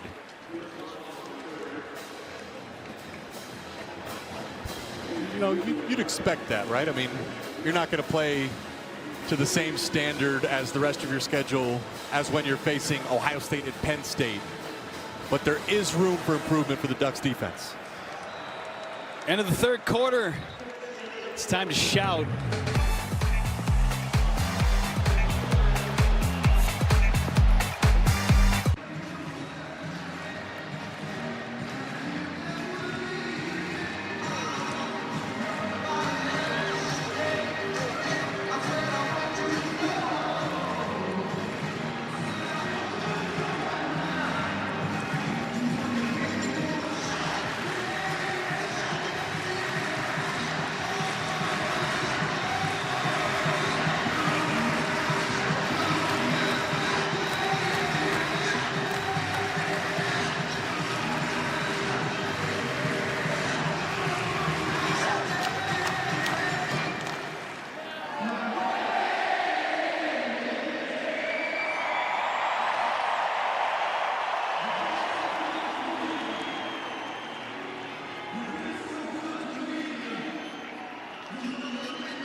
Otis, he loves us.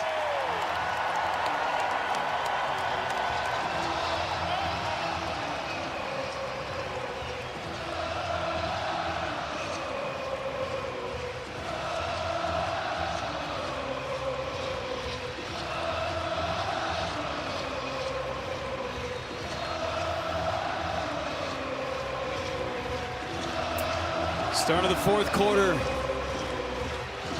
And his well-oiled Ducks machine leads 52-6.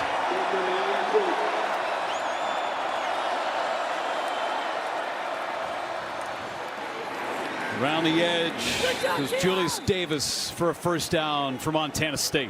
Julius Davis with the ball. Senior out of Menominee Falls, Wisconsin.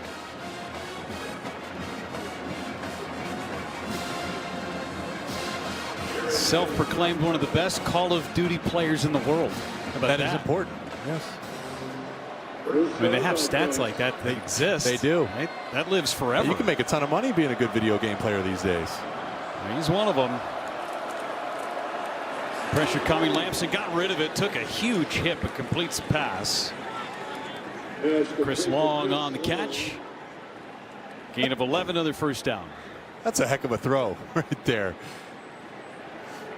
And Lamson just knew he was going to take a shot and still found a way to get it out to Chris Long. Started his collegiate career at Syracuse, transferred to Stanford, came to Montana State to take a look at it, then committed to Bowling Green. Coach leaves Bowling Green, comes back to Montana State, takes a big hit out to the 49-yard line. Jerry Mixon on the tackle. I'm sure he's happy that he won't ever have to play this Oregon Ducks defense again. It's the second time he's had to match up with them. Did it a couple of years ago as well, but that was out in Palo Alto as a member of the Stanford Cardinal. He's got high expectations for this season, and head coach Brett Vigen is excited and Felt like he was the right fit to bring in to replace Tommy Millard, their quarterback from last season. Dowler toughing this one out. Slung down on the outside by Brandon Finney.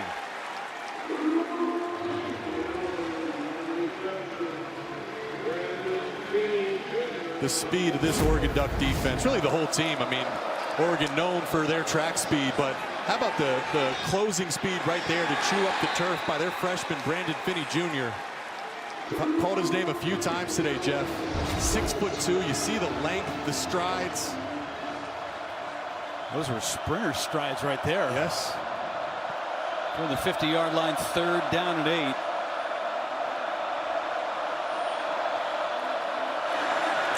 Pressure from the edge. Lamson goes down again. 3rd sack by the Ducks. Another freshman, Nazir Wyatt, number 32. He was the one that came off the edge and forced Lamson to leave the pocket. And I love the sounds of football. It's good to be back. That was a big-time pad-cracking hit. Number 23, Adam Jones, the running back, tried to take a load off on Wyatt, but couldn't do it. So how about that? Freshman Wyatt makes a play. Finney the play before. The future is bright.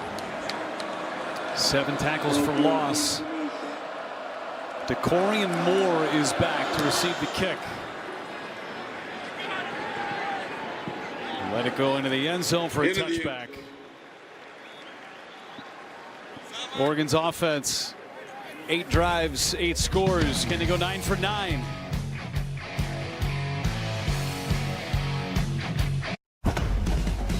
Dante Moore, outstanding debut in his first start for 2 years. Jake, finding a bunch of different receivers. Welcome home and welcome back. And so much anticipation, so much excitement. This guy was a 5-star with all the potential in the world. And what a luxury. How fun must it be to be an Oregon Duck fan, to go from Bo Nix to Dylan Gabriel to now Dante Moore, who likely, probably, in my opinion, has more raw talent than the 2 previous guys. So what does that mean? Sky's the limit. Moga into the ball game at quarterback. He's down the sideline and rushed out of bounds. Ducks were fired up to get Moga into the ball game. Redshirted last year, and this is his strength, the running game.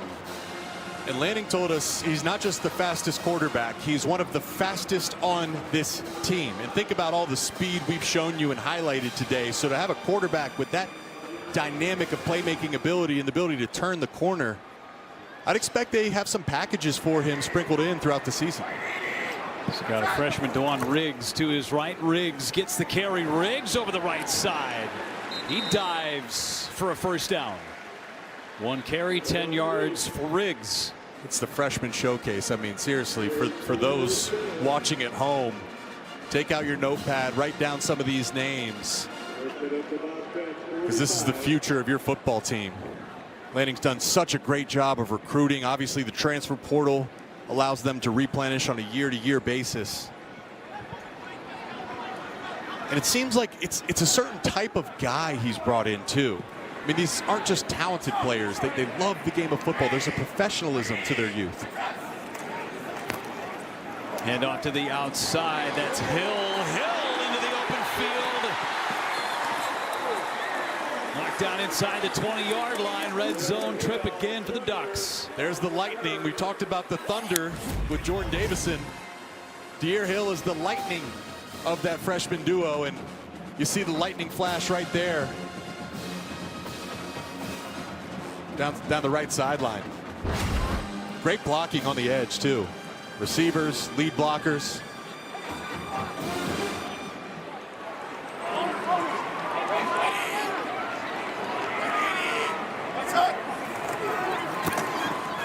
Handoff again, right up the gut. Put his head down, and Hill inside the 5, down to the 2. Maybe he has a little thunder to him as well, though. How about that? I mean, the lightning with the speed down the sideline, running through arm tackles, putting Caden Dowler on his back, 205-pound safety, and then flexing to finish it all off. 5 straight plays of 10 or more yards. How about this? not a single negative play for this Oregon Duck offense. You better hope they move forward right here, Jake. That's all I'm saying. Riggs back in there. Riggs on a carry. Riggs spin move. Riggs got a half a yard. Man, Jake, you are so lucky. Yeah, I got nervous. Thought the old announcer jinx. But the thing is with the way the offensive line is playing, there's not a concern of going backwards.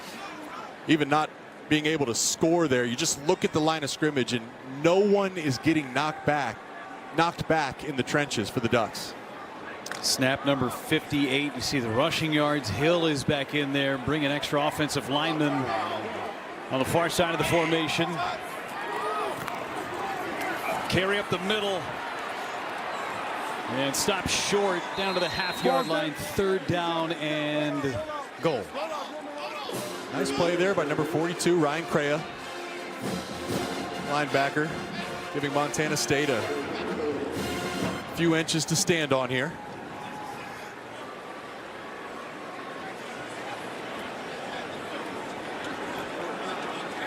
Just inside the 1-yard line.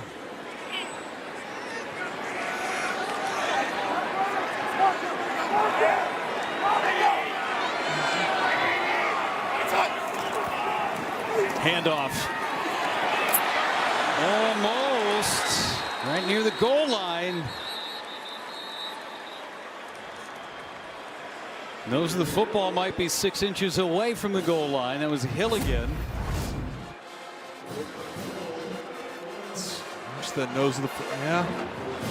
Nope, he did not get in, and that was pretty close to being a negative play. It was close. As close as we've seen. Still pushing forward. You pretty much got 2 options here, right? Score or negative play. 4th and goal. They bring Jordan Davison, who's already got 2 touchdowns in the game. Davison gets it. Davison over the top and in, his 3rd score.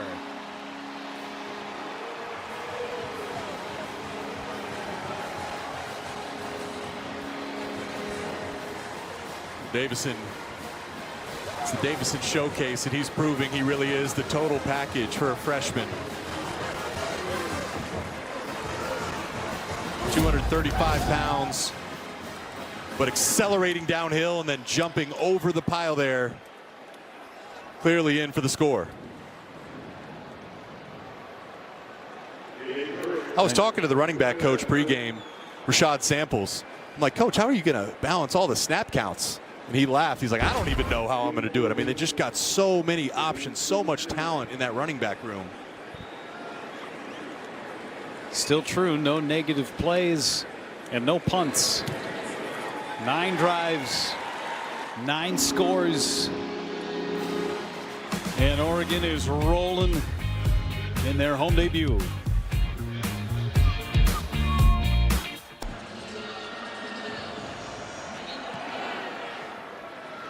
And we'll get another touchback. 6:50 to go from Autzen Stadium.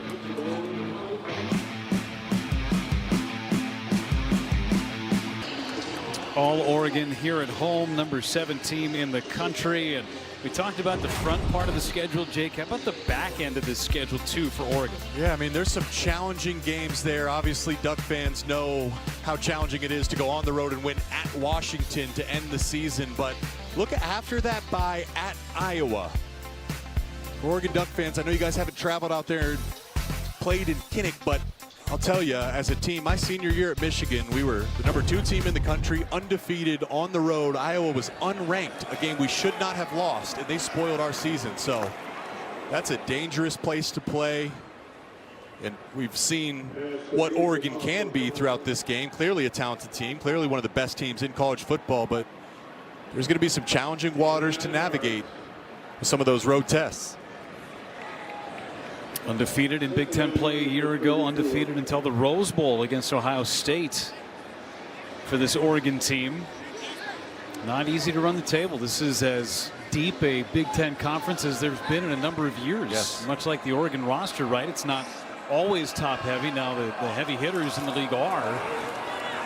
but the floor is not as shallow as it once was. Yeah, and listen, the Big Ten was known, especially when I was playing around 2013 to 2016. You know, it was just a defensive league with running games and minimal quarterback play outside of the top teams. But that's one thing that was immediately apparent when we were doing our Big Ten camp tour this year is the quarterback play has taken a major stride conference-wide. Washington has a young kid named Damon Williams. It's really, really special. Iowa, they went out and got Mark Gronowski, a dual threat quarterback that's the most talented quarterback they've had in a number of years. Pass and secured. Good catch by Jabez Woods. Final drive recaps the entire day around the conference. Tonight after football only on the Big Ten Network and the Fox Sports app.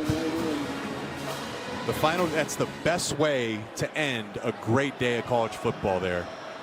Great analysis by the crew. Get a snapshot of all the action across the league. Still got more to come. Outside again to Woods, pushes his way forward for a first down and then getting tackled at midfield. Woods again on the reception. Solomon Davis on the tackle for the Ducks. I'm just so excited to see what this team can be. I mean, Dan Lanning is one of the best coaches, one of the best leaders in college football.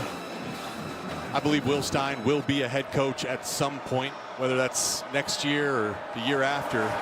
He's a great mind. Across the middle, wide open, and finally brought down. Lencioni with his second catch of the day. Love the question that you asked, by the way, of Dan Lanning about his leadership in our meetings with him yesterday, how he came to be the leader that he is. Yeah, I mean, when you think about the turnover, you know, losing 10 guys to the NFL draft, when you win, your assistant coaches become coordinators. Coordinators eventually become head coaches. It is so important to be a great leader and a culture builder. And more than anything, that's exactly who Dan Lanning is. He's intentional about building his culture. He's intentional about the type of player he brings in. And there's great proof there. Jordan Burch was a guy, when he was at South Carolina, he wasn't a high-level NFL talent. He comes to Oregon, a relatively unknown, and look at what he's doing in the NFL now. Bo Nix and Dylan Gabriel elevated their games. Malik Benson, the receiver from Florida State, has had a nice start to his career at Oregon here. Nice back shoulder catch. You get a foot down, yes. Oh my You gosh. say a completed catch. Jacob Trimble somehow got his toe down.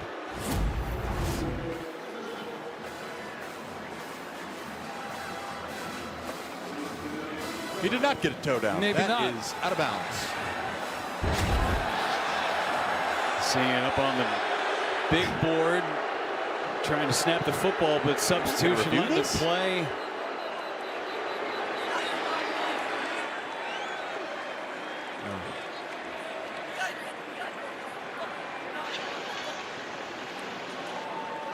Timeout, Oregon, 30 seconds. Oregon's going to take a timeout. Let's take another look at this from Jacob Trimble. Prior to the timeout, the previous play is under further review.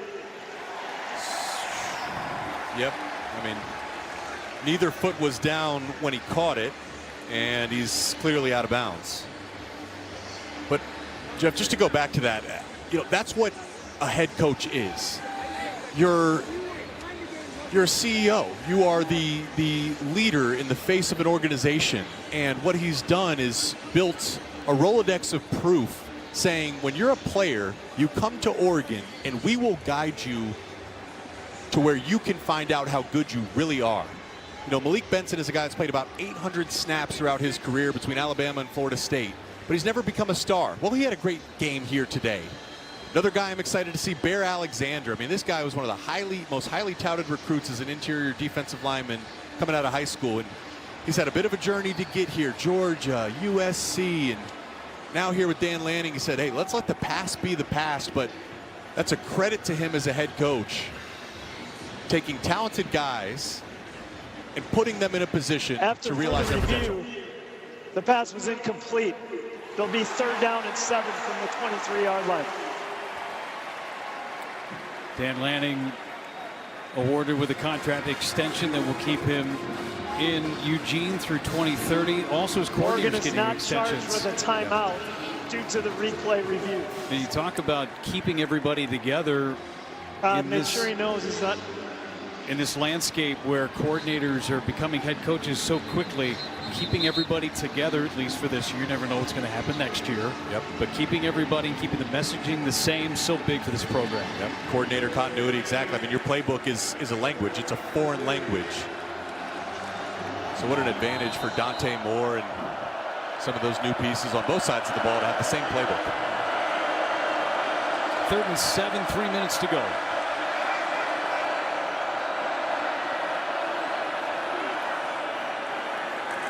Lamson, completed pass to the 15-yard line.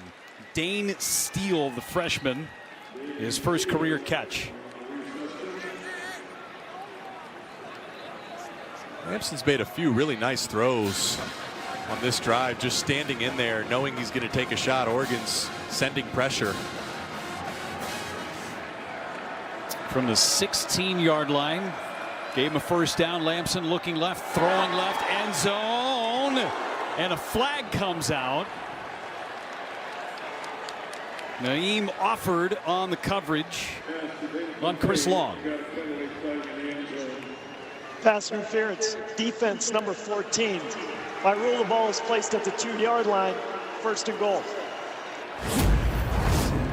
And Offord is a true freshman, 6'1", 195. He's in great position there.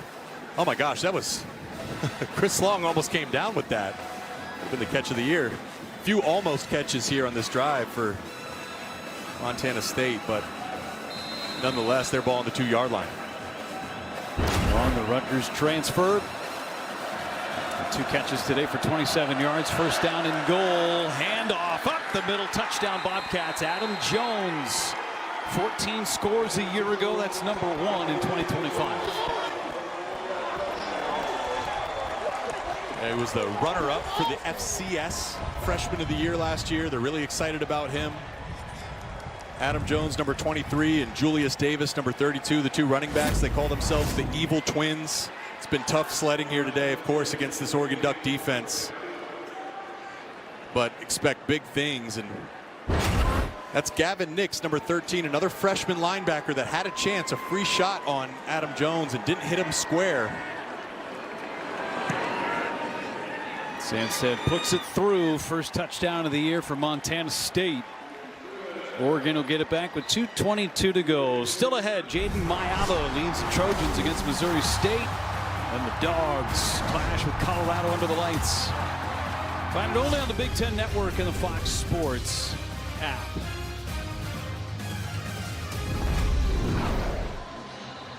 Couldn't have asked for a better day in Eugene.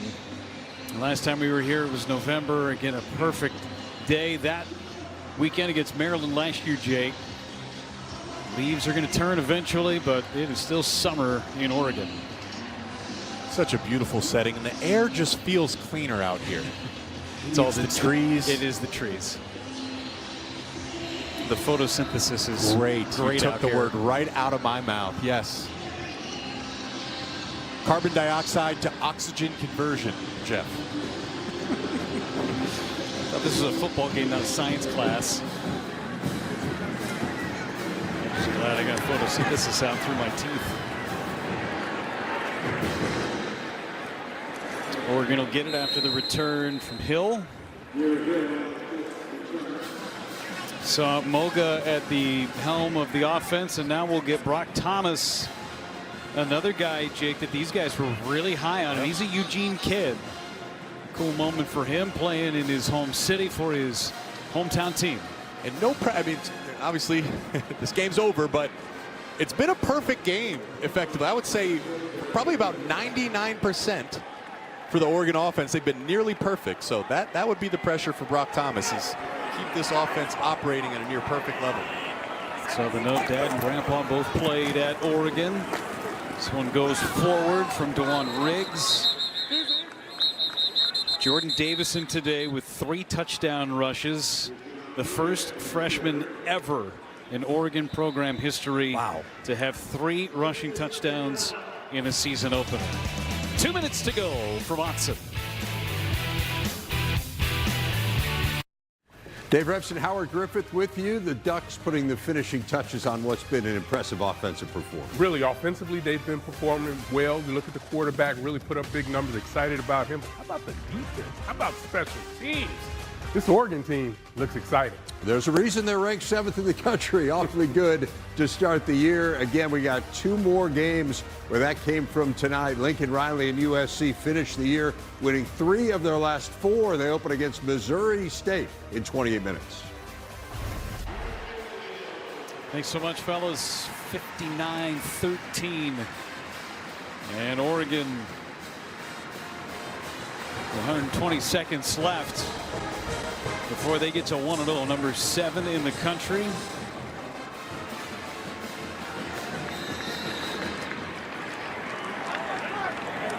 And Brock Thomas in at quarterback, Riggs in the backfield. Thomas on the carry, gets to the outside, and it's a first down for Oregon, a gain of 5. So about as clean a game as you could have seen from Oregon right out of the chute.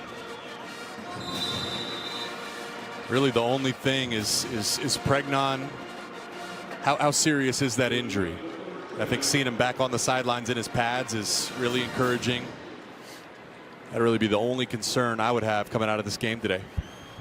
Over 500 yards of total offense, a blocked kick, a tipped kick as well.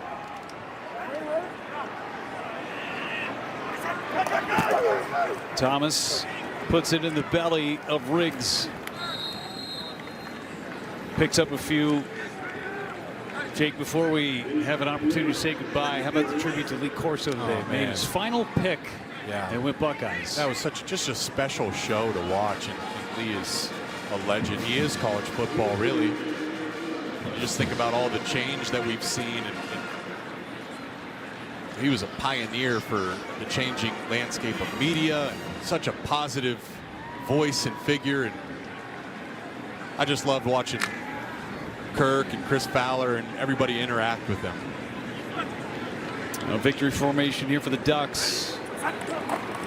Thomas kneels on it, and that'll be the final snap of this one. The only negative play of the day, and it was the lean down. Shouldn't count. Pretty complete effort from Dan Lanning, and they'll get ready for Oklahoma State next week. They'll be feeling really, really good about their prep going into that matchup for sure. How about 506 total yards, 253 on the ground, 253 through the air. And I'd love to know how many different plays Will Stein even called, because he said he wanted it to be a simple playbook this week. I wouldn't be surprised if it was only like 15 or 20 unique plays. A lot of balance today. Dante Moore picks up his first win as a Duck starting quarterback. Week 1, Jake, it is in the books. We'll see you at the Horseshoe next week. Great job, buddy. For Jake Butt, Brooke Fletcher, our entire crew here in Eugene.